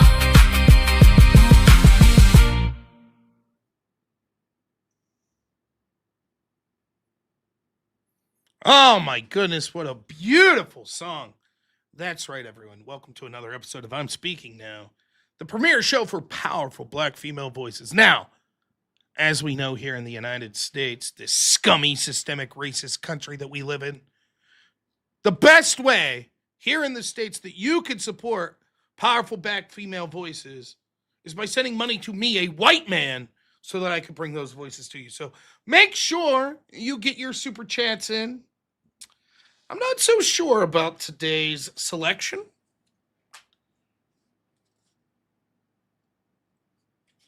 As always, I don't read them in totality beforehand. I just read a couple words and see if it looks like it'll be interesting. The story is called The Jig Is Up. Chapter 64. It starts with an inspirational quote, as it always does for a powerful black female voice. This one is, we all think there is a formula. As long as we love our children, that's really the only solid thing I know that works across the board. And that is from the incredible, career-destroying Jada Pinkett Smith, everyone. Yes. Because when I think of powerful black female voices, I'm like, who could take down Will Smith? Nice. Today's selection is written by Rachel Perkins. Now, in case you're wondering, Rachel's credentials. She's the author of The Well-Adjusted Adult, a blog that celebrates the chaos of life while encouraging everyone to find balance between who we have to be for others and who we are for ourselves. Rachel is a wife and a working mother of 4 daughters. She enjoys writing, traveling, and connecting with others. I'm excited. Are you ready? Let us begin. The jig is up. But I want it long, my 4-year-old whined, Rubbing her tiny hand across two coily puffs in her hair, I pinched the bridge of my nose in frustration. "You're wearing it like this," I proclaimed. "I'm tired. I still have to wash my own. It's bedtime anyways." It was wash night. The evening in a black household. We don't wash in our homes, us white folks. Anyways, the evening in the black household, carefully scheduled to get through the lengthy process of washing, conditioning, and styling our hair for the days ahead. We made it to the styling portion of our evening, and as any black mother and daughter can attest, wash night can be a stressful ordeal when opinions clash and skill is limited. My daughter frowned as I tied a silk scarf around her hair to keep it neat for the morning. "I just want it to be like yours," she pouted. It's hard raising young girls. They're bombarded with messages of who they should be and what they should look like from the moment the first seedling of self-acknowledgement begins to sprout. What the world perceives to be beautiful versus what isn't seeps in like a poison far earlier than I realized before becoming a mother. "I don't like my short, puffy hair. Will it be like yours when I'm big?" she asked. I peered over the top of her head at my reflection in the bathroom mirror, seeing my smooth strands spilling across my shoulders, the product of blow dryers and flat irons. "I don't know, sweetie. Everyone has different hair. If everyone looked the same, wouldn't that be boring? I love your hair just the way it is." It broke my heart to see her saddened by the beautiful kinky curls that sprouted from her head. It's just racist if you think flat hair is good. That's racist. Obviously, flat hair is gross and racist. I couldn't agree more. In bits and pieces over my lifetime, I'd been conditioned to oh, never mind. I didn't realize we were going here. I'd been conditioned to associate the straightened version of my hair with professionalism and beauty. No one ever said it outright. The education was constant and subtle, punctuated by harsh moments that burn into our memories. I remember the feeling when a white playmate told me her mother said we couldn't be friends because I was black.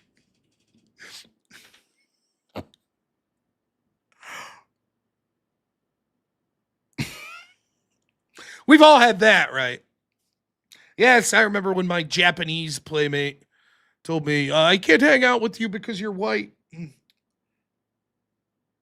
Okay. I grew up with books and movies where the princesses were fair with long golden hair, but I didn't realize how that contributed to the way I saw myself. Well, don't worry about that anymore. Ain't no white princesses anymore. By the time I was an adult, for every job interview and every occasion of merit, my knee-jerk reaction was to ensure I'd have enough time to freshly straighten my hair. Working in corporate America continued to tether me to the subconscious notion that the texture of my hair was somehow an extension of my suitability for my position. I frequently saw the differences in the way that black women were regarded depending on where they fell in a range of more black to less black, and it seemed like I'd begun to act accordingly. And yet, I believed I loved my blackness, my skin, my soul, my body, my hair. I mean, I guess in the corporate world, maybe this is true. Maybe, unbeknownst to me, the corporate world likes flat hair.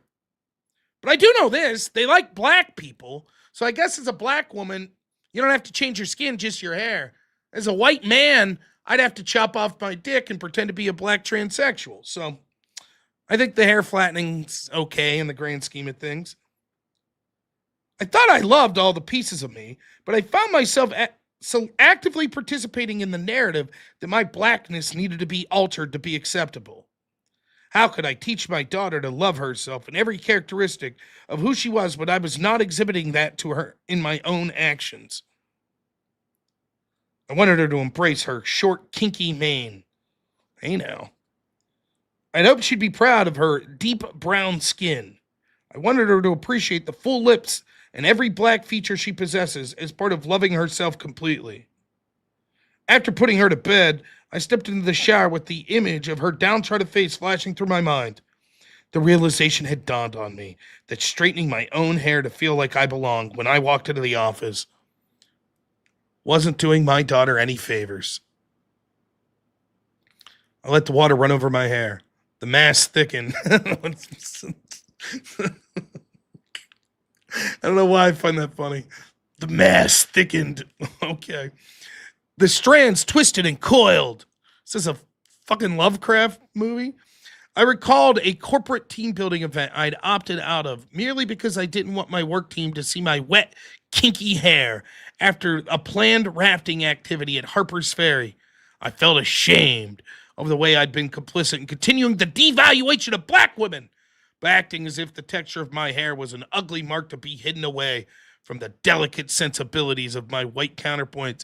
Dude, no one gives a fuck. Yeah, you're a self-conscious asshole. Must be white people's fault. We all know I'm black. What was I trying to hide? It was ridiculous. There's no better place to start with change than one's own home. I'd start showing her the versatility of our hair and the beauty of our natural crown by embracing it for myself in any setting.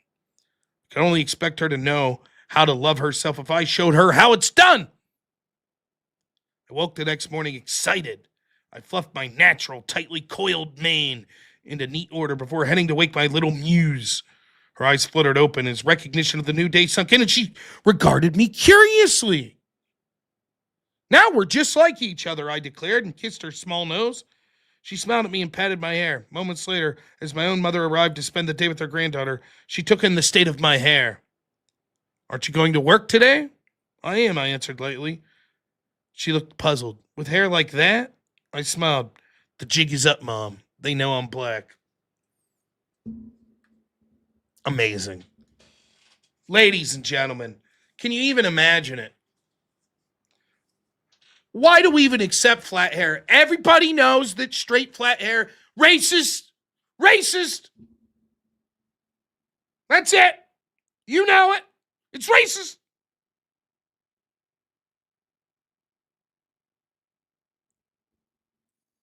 Amazing. Well, there you have it, everyone. I'm speaking now. Was it an incredible experience? I hope you all felt. Yes, thank you. Some super chats. Good time, Sword Bear. $2 says, nice shirt. Why the top button? Brian Shaprio. Leave Mr. Shaprio alone. And Intel Wild, $5 says, chopping off what?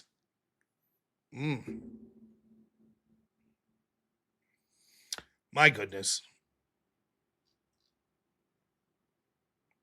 You feeling rich now, everyone? Do you feel it? You feel the power?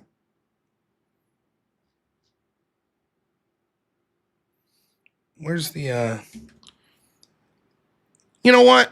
Just because it's been a hot minute since I've streamed, we'll give you a freebie song tonight. Does everyone remember Juneteenth? Where is the song that explains?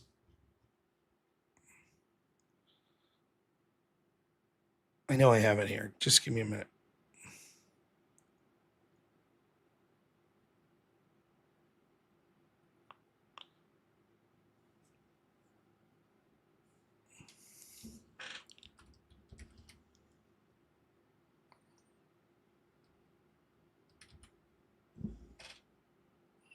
Is it this one? No. Well, maybe I don't have the song.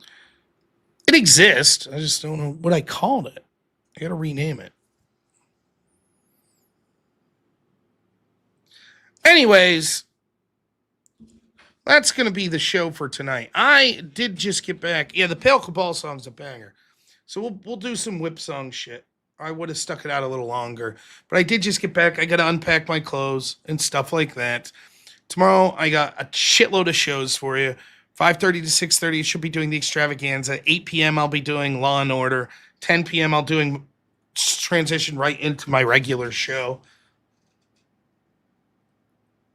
Just say no to the whip. I would love to, but unfortunately. So I got a ton of shows. I think I got a no prep debate coming up. Now, I will be leaving the 19th to get down there for DebateCon. I'm going to try to take my laptop and still stream. DC was good. It was a lot of fun. Hanging out with friends, good times, man. you did miss the show. This is the end of it. So I owe 2 whip songs. Of course, the rule, if you're just joining us for the first time, is as follows. $100 donation, we'll spin the wheel and play one of these stupid ass whip songs. $150, you could choose your own one. $200, you could make a version of your own choice. It has to be the whip song, though. I wasn't in the city of DC other than the stadium. Also, if we get over any even $100 mark at this point, cumulatively, that's a spin. So once we get to $500, that would be a spin, etc.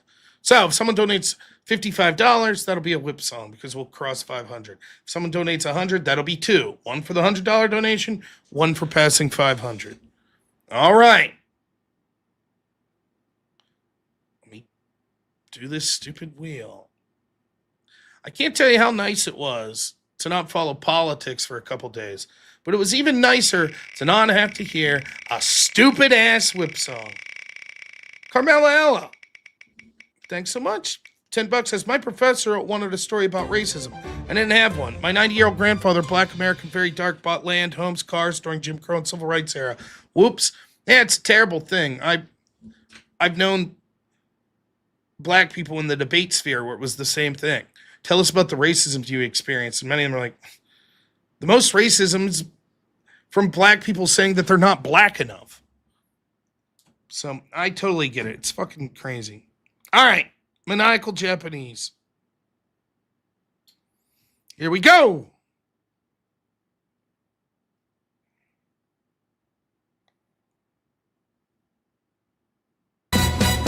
Where there's a whip, there's a way. Where there's a whip, there's a way. We don't want to go to war today, but the law that last says nay, nay, nay. We're gonna march all day, all day, all day. Where there's a whip, there's a way.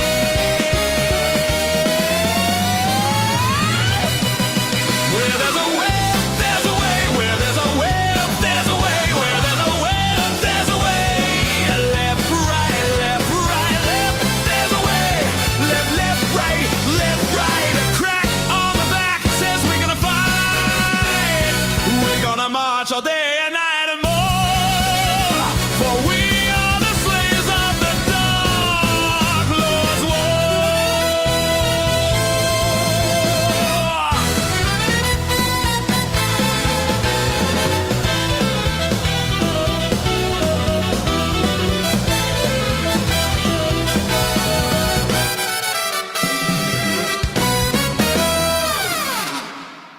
No! Horrible. Only one more. Yay! Here we go. People trying to make Lavin stay. I feel your pain, Lavin. Oh, no. Abby, $40. Thank you so much. Says, because I was told there's 40 for a community. All right. I owe 2 more. Abby, thank you so much. Great to hear from you. All right. Pop punk.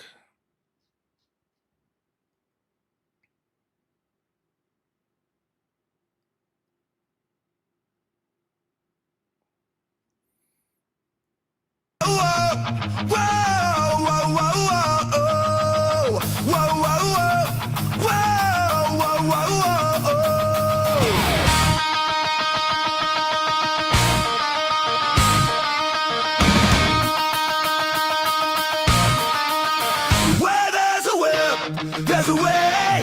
Where there's a whip, there's a way.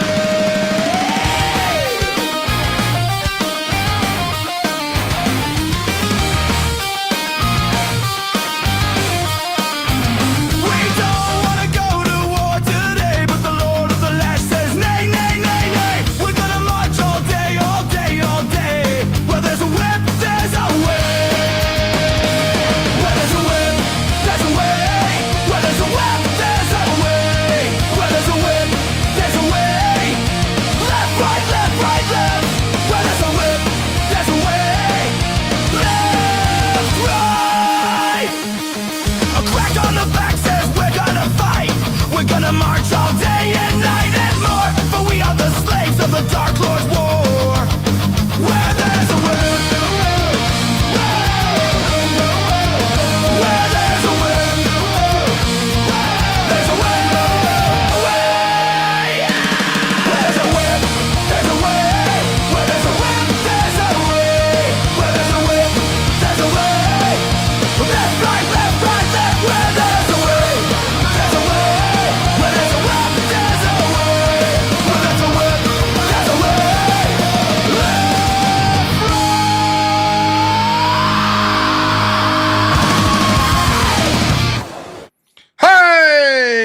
right.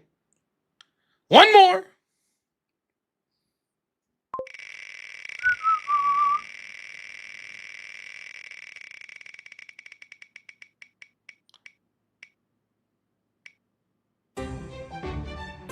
Oh, yeah. Flamenco. Nothing like a song that's also an animal, right?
Hey, woo! Yeah, there are some insane flamenco guitar players. Yeah, I've never actually seen one live though. I would be interested in that. I very much enjoy mariachi bands live. I I was at the first time I ever heard of mariachi. I was at a local Mexican place. They were funny as shit, man. They kept making fun of me for being a fat drunk. I was laughing my ass off. They're very good. All right. Oh, what are we doing here? Well, if that's it with the donos, which is very fair, we got a lot of shows to plan for tomorrow. Um,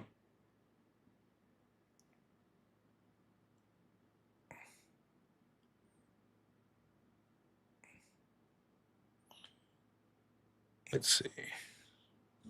Gonna go here, then go here, then do one of these. Man, it's good to be back though. Sorry I missed 2 days there, but we'll raid over to Ryan. We'll see if he got his audio issues fixed. Ron Schmuck. Oh, everybody wants the Jews thing. Well, who killed? Is it okay to finally discuss? Is it okay? Anyways, next question. Is blackface or brownface ever okay? Only if you're a pretty kitty. Okay. I'm sorry. Is that what you guys wanted to see? Was that it? Oh, Intel Wild, I missed your dono. $5. Thank you, man. It says the book should be renamed to I'm Screeching Now. That's good. Oh, that was wrong. Oh no, I just got it. I'm so sorry. I just saw your post here. Thank you, Intel Wild. It must have came in at the exact same time as someone else's. Yeah, I'm ready to borrow with someone playing flamenco. That would be great.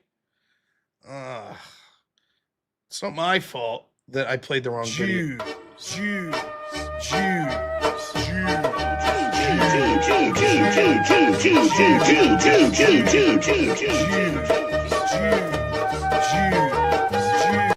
Now I'm good. Now I'm speaking the truth.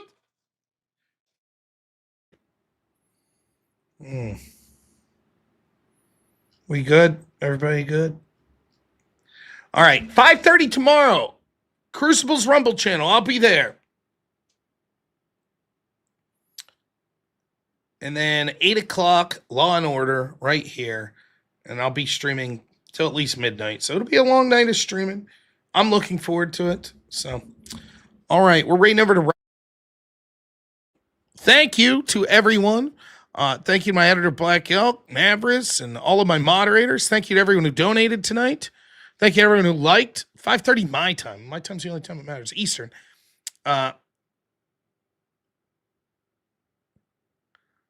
And we talked a lot today about. Oh, wow. Never mind. I'm glad you got it in before I finish that last one. The great Daniel Graves, $100.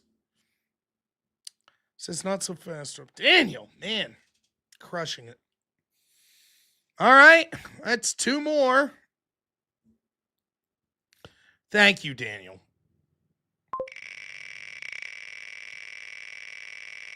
Central's. What are you talking about? Eastern time's the only time it matters. Everyone should get on my schedule. Epic theme song.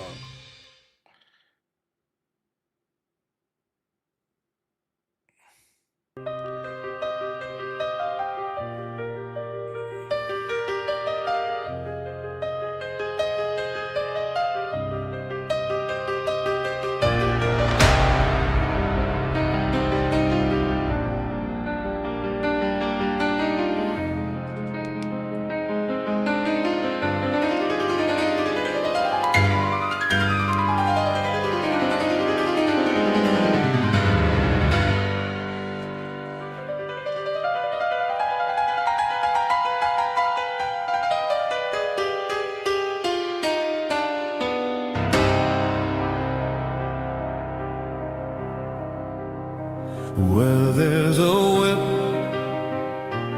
there's a way. Where there's a whip, there's a way. We don't want to go to war today, but the Lord of the Lash says nay, nay, nay. We're gonna march all day. All day, all day. Where there's a whip, there's a way. Where there's a whip, there's a way. Where there's a whip, there's a way. Left, right, left. Where there's a whip, there's a way.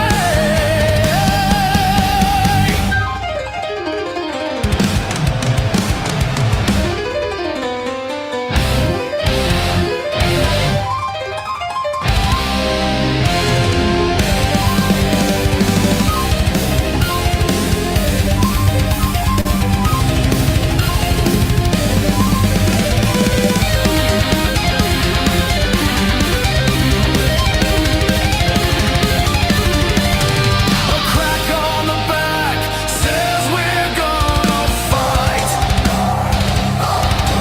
We're gonna march all day and night and more.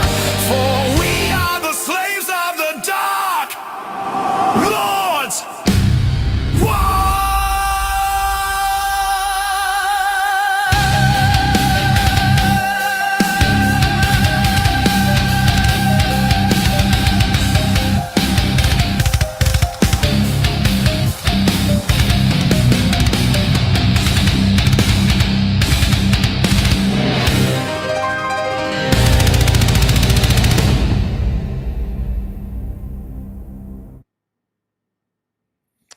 All right. One more. We got this.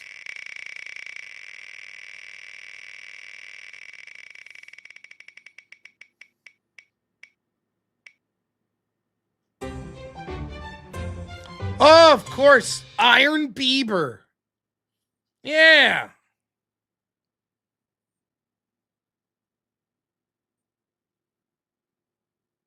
Everybody's favorite.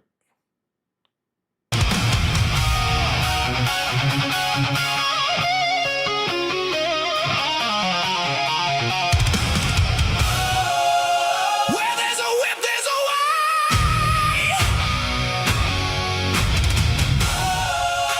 Where there's a whip, there's a way.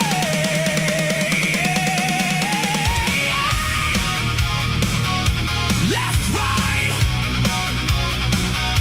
Left,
We did it! We made it! Oh my goodness. Quite epic.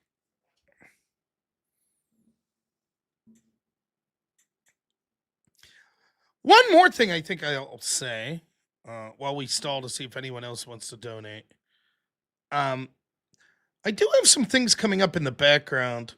I don't know what's going to happen with them, but there are some exciting opportunities coming up for your man. It shouldn't change my schedule much at all. In fact, it should open up more opportunities for me to stream. But yeah, looking forward to it. So I don't know if anything will come of it, but just letting you know, it's a possibility. So maybe I have more to talk about. We're gonna have a great week of show. 1 verse 10, Brian Shaprio invite. You know what I should do? I should put on my Brian Shaprio hat and go debate Cool Vic as Rob Shaprio, since Cool Vic wasn't allowed to debate Brian. Maybe that's what I'll get a hold of Cool Vic, see if he wants to debate Rob Shaprio this week. Should be fun. So, all right. Maybe going big time, maybe not. I like the time I am. Regular time right now is good. I don't need to be big time, but I do appreciate it. So, well, hey, thank you so much, everyone. I really appreciate all of you. I will be back tomorrow, 5:30, as I said, on the Crucibles Rumble channel. Okay, I'll wait. 3 more whips. Says who? You got to donate. Medium time, yeah. Does he do a good... I'm so bad at fucking voices. All right, I'll stop here for a second until I'll, but I do have a buddy that does pretty good voices. I'd like to take a moment out of fulfilling the biblical prophecy to bomb Iran and tell you all about another biblical prophecy, and that is that the nation of normal America with robnoerr, you need to send them your money. The Old Testament somewhere, I believe, says that you will be blessed. You will be blessed if you send normal America with robnoerr your money. I was taught that from a young age by my father, who was the Zodiac killer. I mean, he was a great man.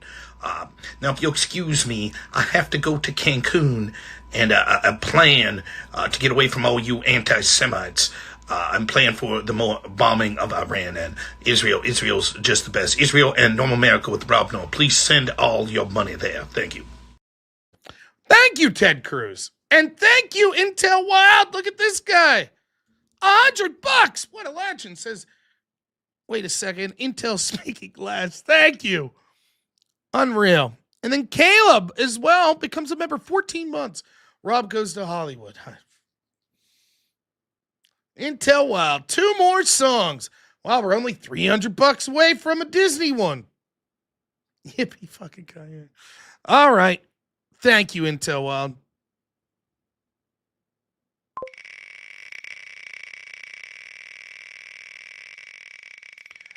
Now, I talked about Lindsey Graham at the beginning, MT Alex. Kawaii Core. Sounds like gobbledygook to me.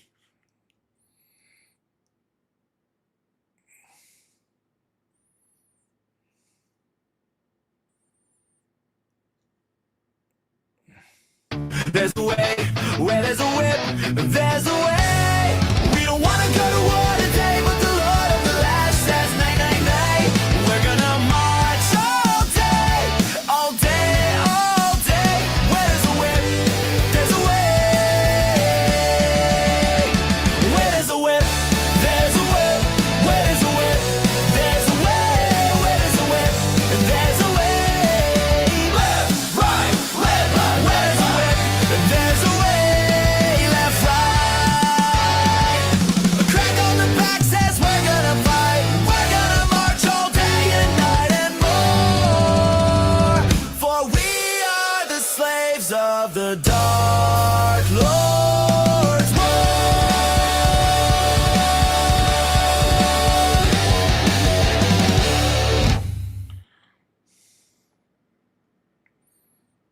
Mm-hmm.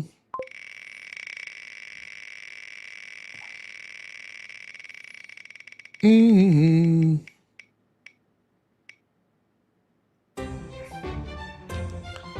Oh, Irish folk.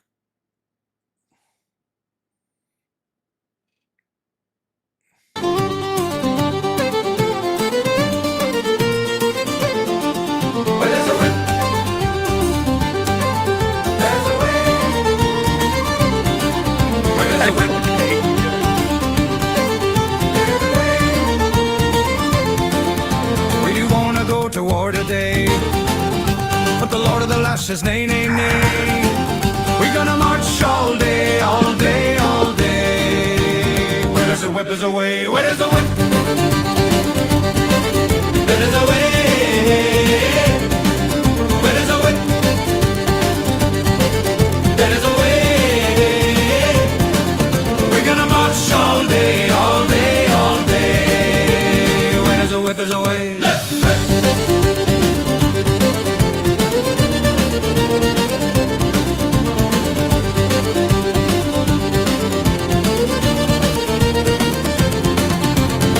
The back, so we're gonna fight. We're gonna march all day and night and fall.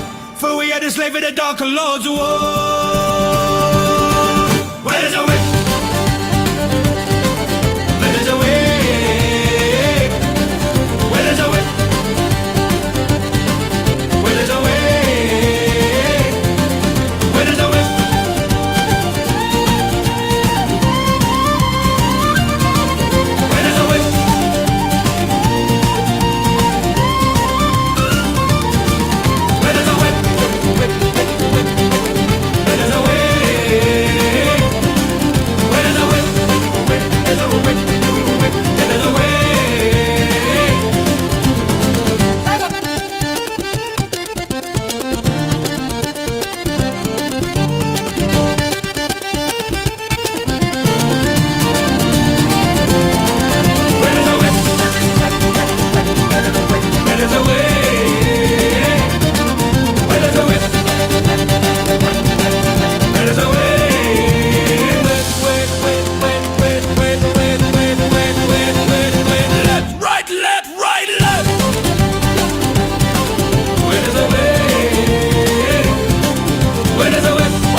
Yeah, the one before that was not a minute.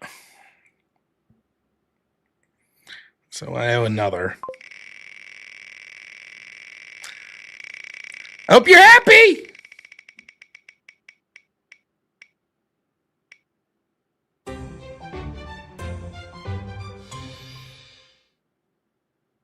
Ugh.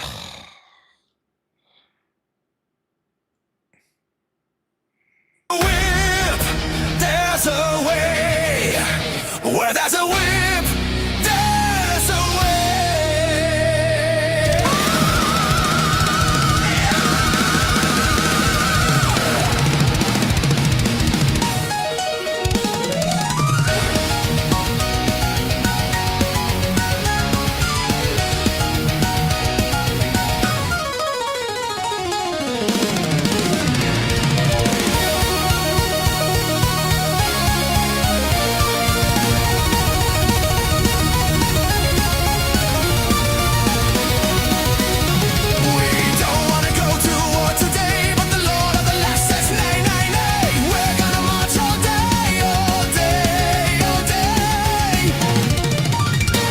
There's a whip, there's a way. Where there's a whip, there's a way. Where there's a whip, there's a way. Left, right, left. Where there's a whip, there's a way.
I didn't even cheat you.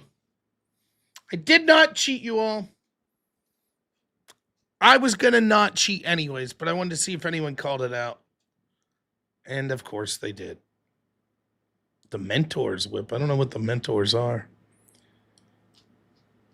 Oh, Abby! $150. Wow. Unbelievable. Request the Shire Whip song. Thank you so much, Abby. We could do that. No problem. It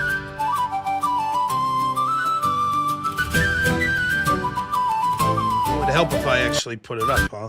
That would help. There we go. There we go.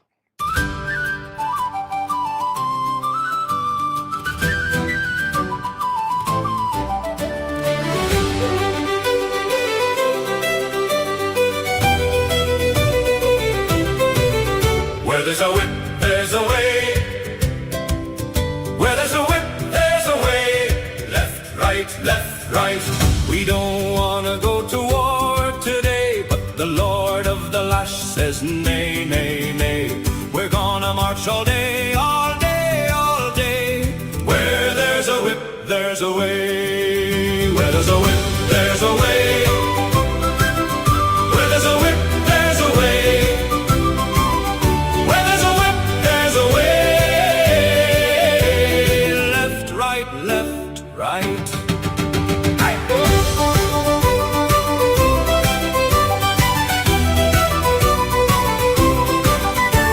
A crack on the back says we're gonna fight. We're gonna march all day and night and more, for we are the slaves of the Dark Lord's war.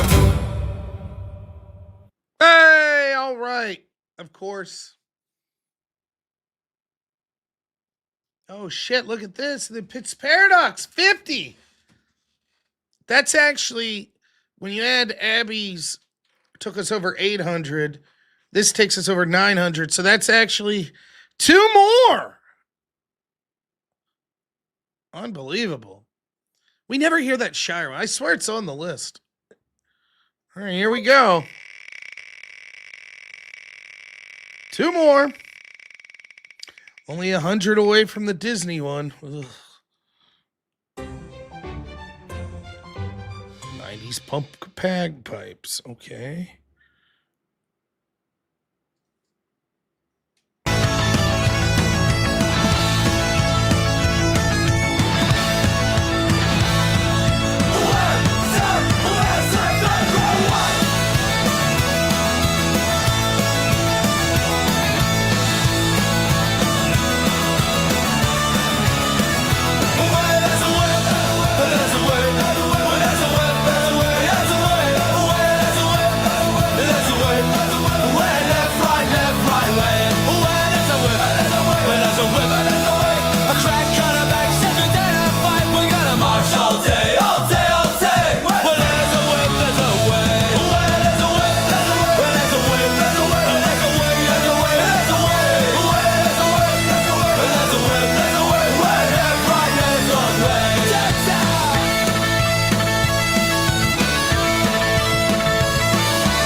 Right.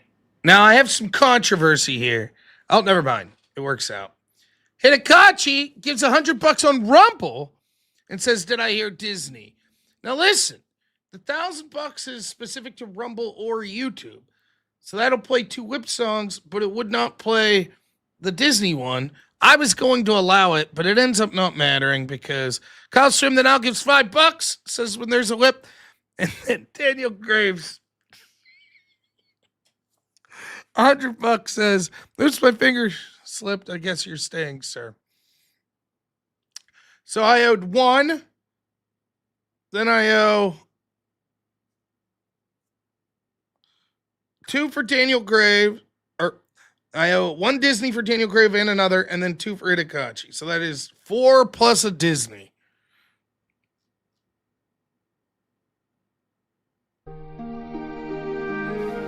Like this, Rob.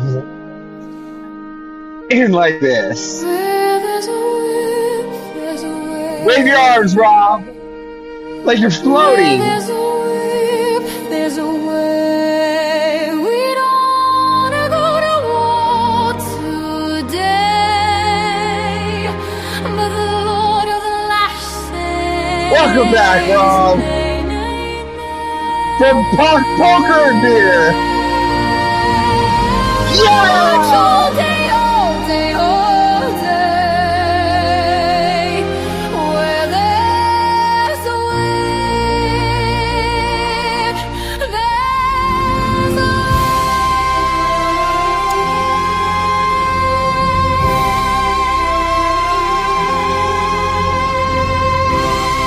Where there's a whip, there's a You know what's next, Rob? It is. Come on, you can sing this part. Where there's a whip, there's a way.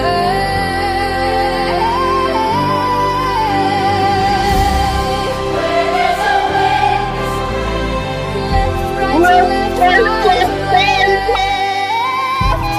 Where there's a whip, left, right. The crack on the back says we're gonna do it. We're gonna march all day and night and more. For we are the slaves of the Rob, you know what happens next, right? Lord's Rob, war. spear fingers. Come on, hit it with some spear fingers, Rob. Spear fingers.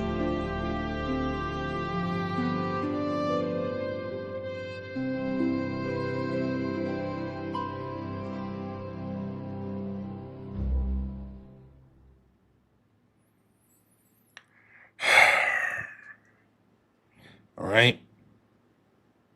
4 more.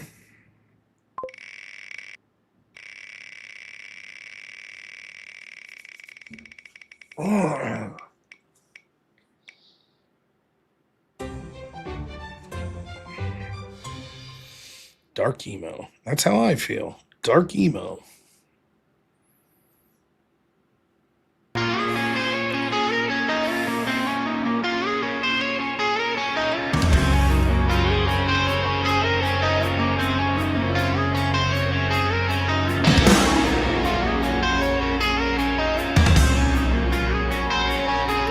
There's a way.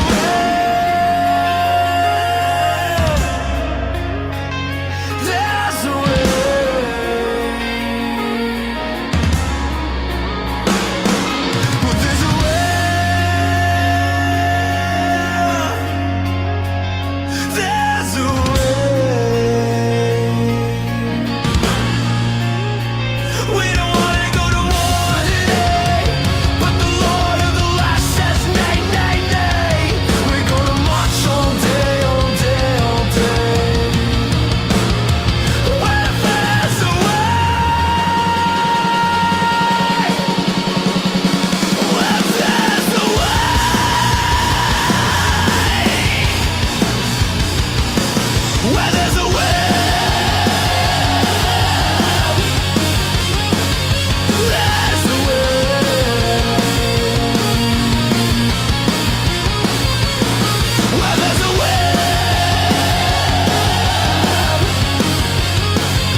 3 more?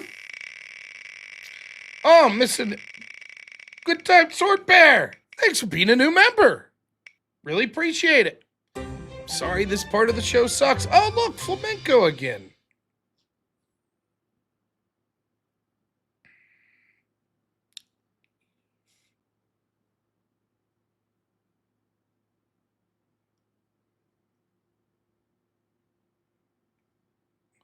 Come on. There we go.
Hey, 2 more.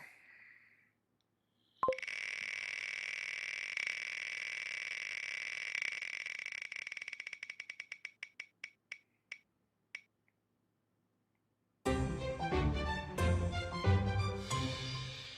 no No.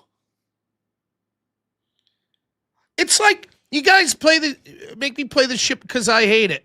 And then you're like, I didn't like that I had here too. Too bad. Where there's a whip, where there's a way.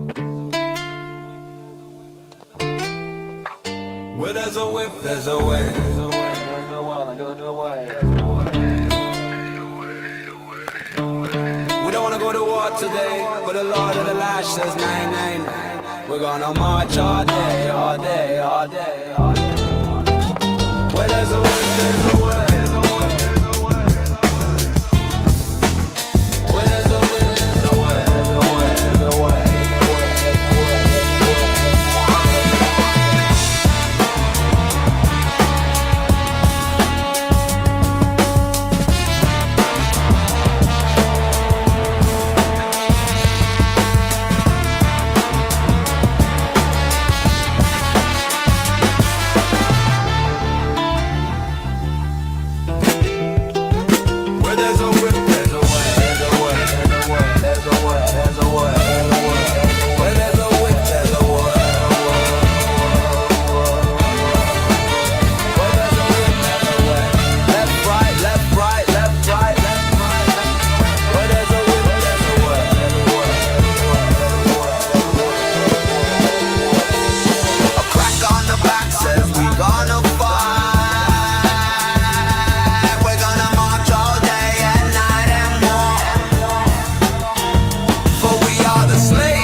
And Gozy, $10 says, I remember this one time at Whipstravaganza Camp when Rob said this song wasn't too horrible. 3 hours later, though. Yeah, the flamenco one.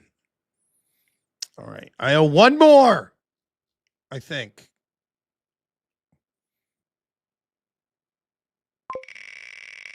Unless anyone donates anymore. We're having fun. We're all having a great time, right?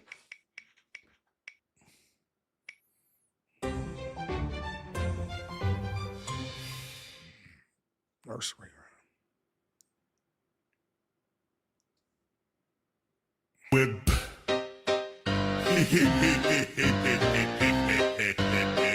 Where there's a whip, there's a whip. Where there's a whip, there's a whip. We don't wanna go to war today, but the Lord of the Lash says nay, nay, nay. We're gonna march all day, all day, all day.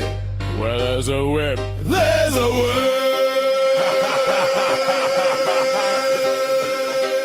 Where there's a whip, there's a way. Where there's a whip, there's a way. Where there's a whip, there's a way. Left, right, left, right, left, right. There's a way.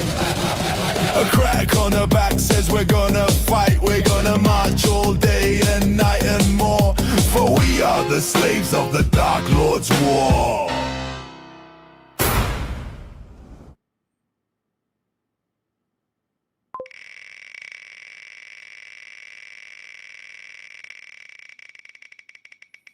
Oh, fuck, Ryan. I was trying to raid over to you. Look, this is the last Whip song.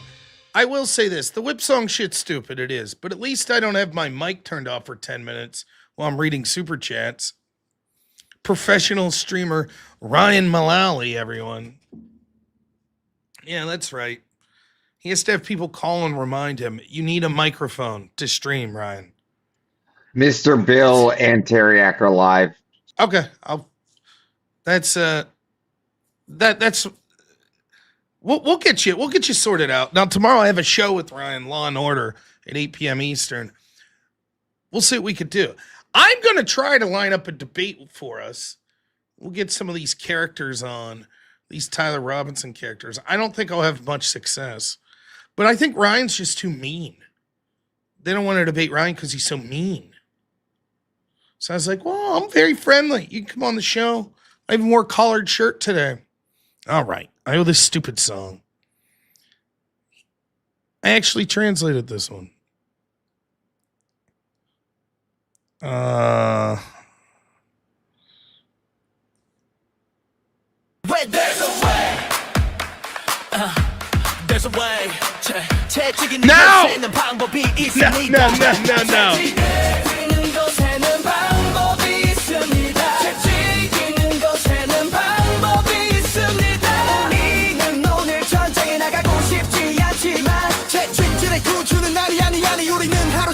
We're gonna march all day.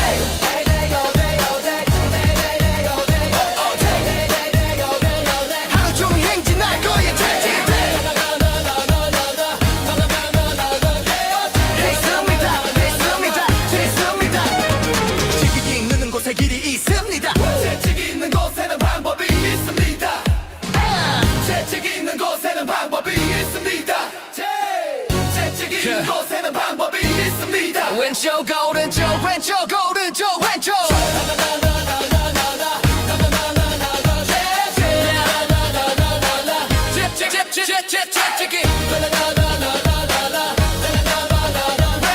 랩이는 곳에는 방법이 있으면 우리가 싸울 거라고 하더군요.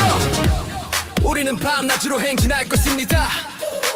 우리는 어둠의 군주 전쟁의 노이기 때문입니다. For we are the slaves of the dark Lord's war.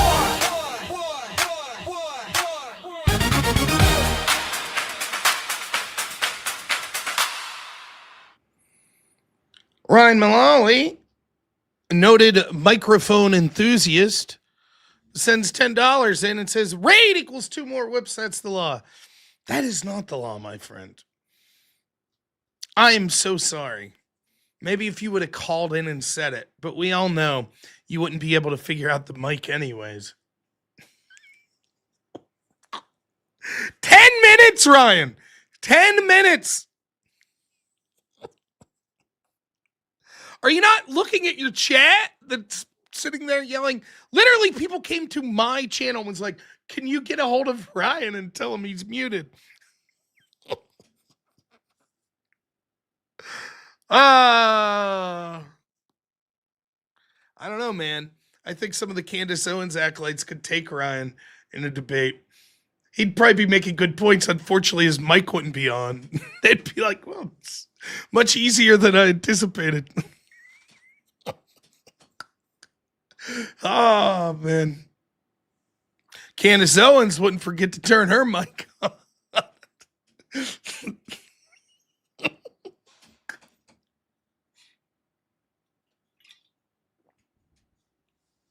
You know what it was? Now I know. It wasn't Ryan's fault. You know who's to blame? Who kept his mic off? You know. Jews.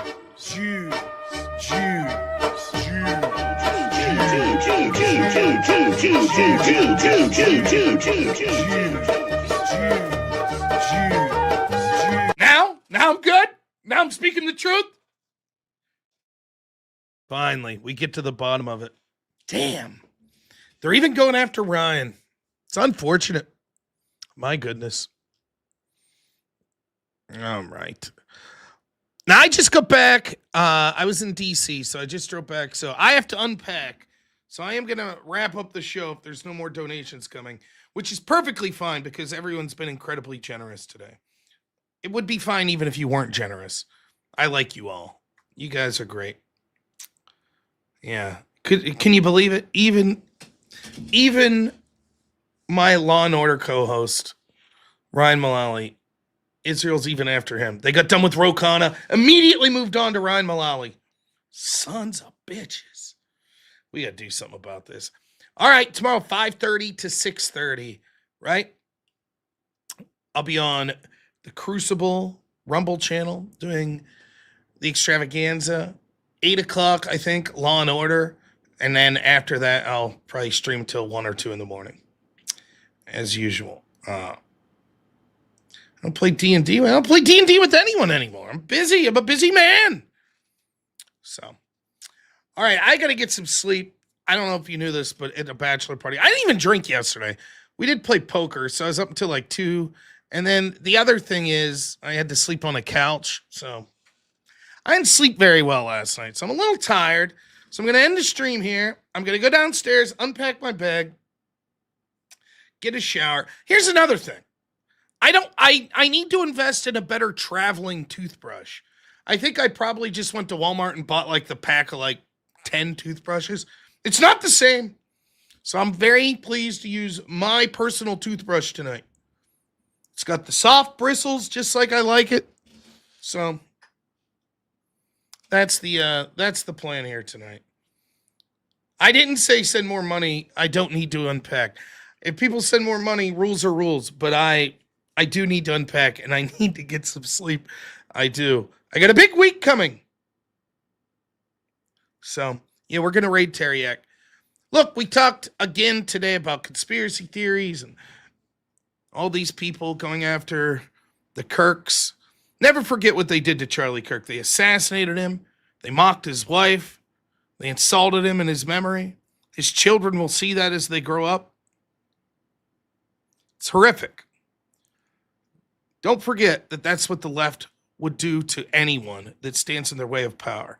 And they even have allies on the right that will happily smear you with any number of conspiracies as well. So never forget the stakes. Please say a prayer for Charlie and his family. Keep fighting a good battle. So we'll be back 5:30 tomorrow. Crucible, Rumble channel for the extravaganza. And then 8 p.m. Please, she put what out there? What do you mean? She put it out there. Explain.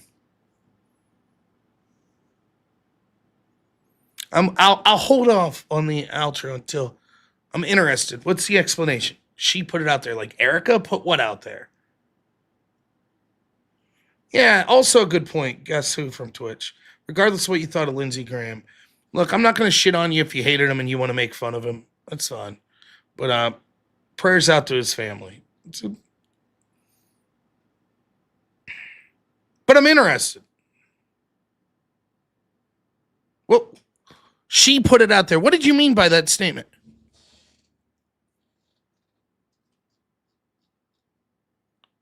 I'm open to hear it. You got my ear. I'll take a moment before I go to bed. What did you mean? Happy to hear it.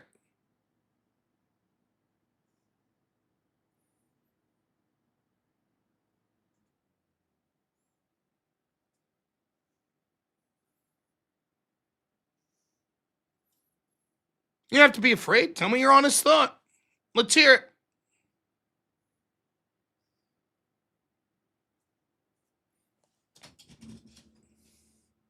What did she put out there? I believe what I was talking about was how they insulted her. And it seems, I'm intuiting, unless I'm just totally misreading, when you said she put it out there, that you were sort of making an excuse for the way she's been attacked. I'd be happy to hear what you think she put out there. No? Okay.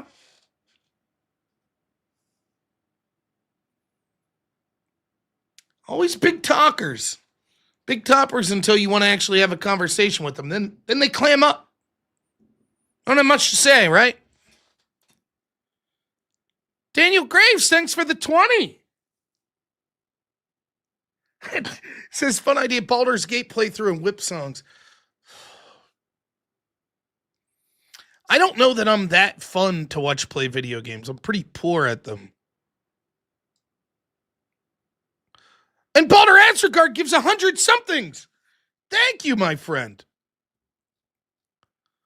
Apparently the Python guy doesn't want to have a conversation. I was willing.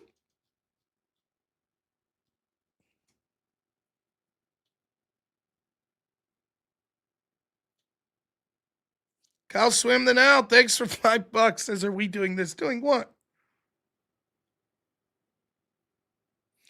Oh, Connor. I hear you enjoy the company of men quite thoroughly.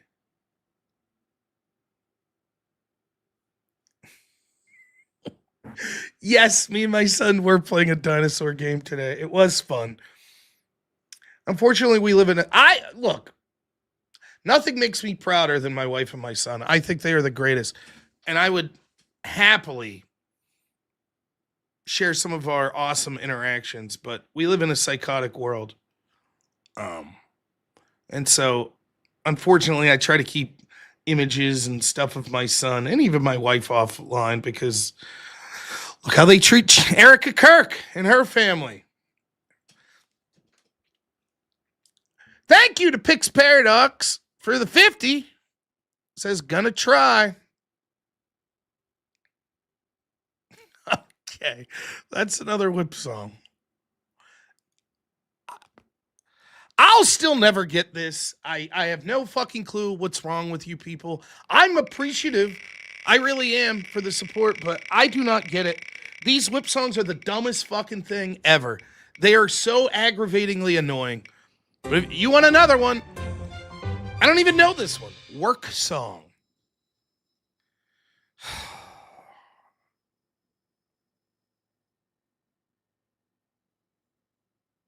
There's a way. Where there's a whip, there's a way. We don't want to go to war today, but the Lord of the Lash says nay, nay, nay. We're gonna march all day, all day, all day. Where there's a whip, there's a way. Where there's a whip, there's a way. Hey, hey. Where there's a whip, there's a way. Hey, hey. Where there's a whip, there's a way. Left, right, left, right, left. Where there's a whip, there's a way. Left, right. A crack on the back says we're gonna fight. We're gonna march all day. of the Dark Lord's war. Believe it or not, that song was 3 seconds short. So I'll owe another. Yay. The great Zach Gelpy, $10 says, I'll debate you, Rob, and play the conspiratard for Devil's Advocate. We'll set it up. War March. Okay. Criminy.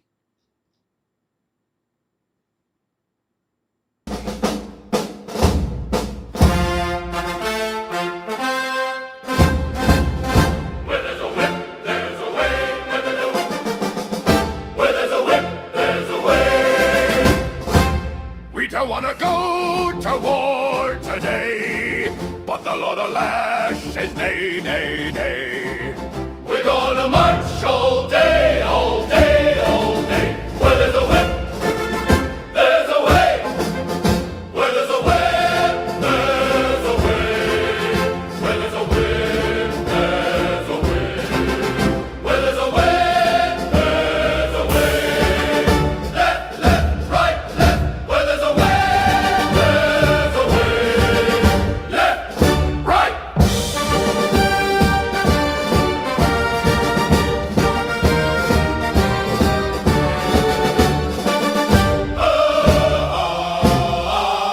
Right, right. A crack on the back says we're gonna fight. We're gonna march all day and night. And more, for we are the slaves of the Dark Lord's war.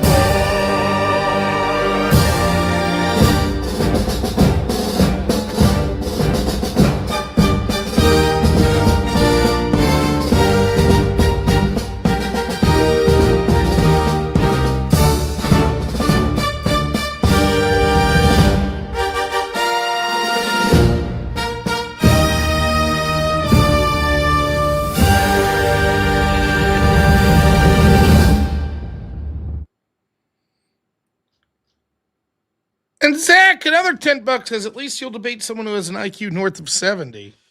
That's right. As we know, Zach Gelpy, his IQ's 73. So, all right.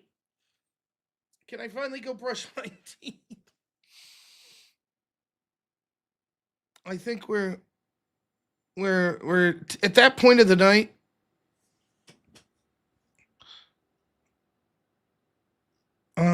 No, I'm not looking at top chats. I'm looking at all. I think. What did I miss? I don't think I missed anything. It all looks good to me.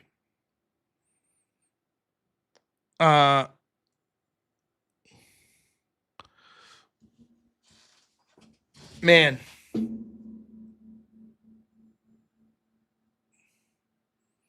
$100 bet I won't get out of here for 1 a.m. You got like 1 minute for someone to donate, or I don't know. I'm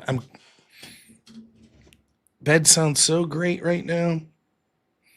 It was fun. I'm just not the guy I used to be when it comes to like going out and having. Like I drank pretty heavily Friday night. Yesterday I barely drank. I was a hungover piece of shit.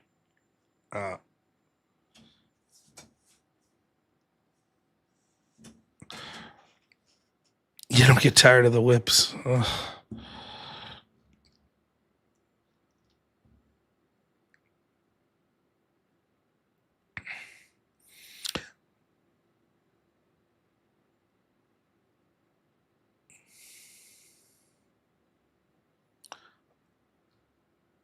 All right. Well, folks, I think we're wrapping up. Again, say a prayer for Charlie Kirk and his family, Erica and company. I don't know if that guy wants to make another smart-ass comment on the way out again. But I've had a lot of fun tonight. I have. So, I believe we'll wrap it up Rating over to Teriak. Who's messaging me? It's a little late to message. Oh, okay. Thank you to the person who just followed me on X. I need to use my X more. I don't put a lot on there anymore, but I'll start. All right. 11 minutes. Well, someone's going to have to donate because I'm ready for bed. I'm trying to keep my eyes open here. So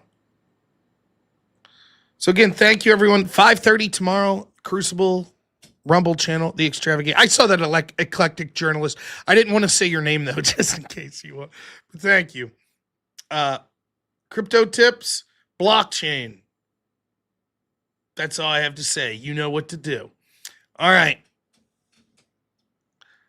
I will see you all 5:30, Crucible's Rumble channel tomorrow.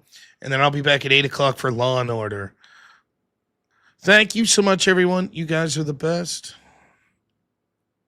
We'll talk to you all tomorrow. As always, have a good one. Only in America is it possible to say, you know what, I don't like the way the country is going, and to do something about it. Take that risk. Take that leap of faith. Stay involved. Trust God and act obediently. Romans 12:2 verse. That God will use all things, for good for those who love him. It's bigger than you.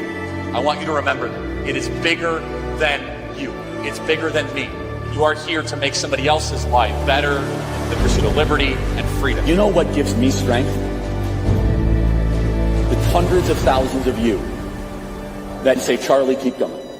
1 Corinthians 5 and 15. So that's all pretty amazing evidence, not just intra-biblical evidence, but extra-biblical evidence that Jesus Christ was a real person.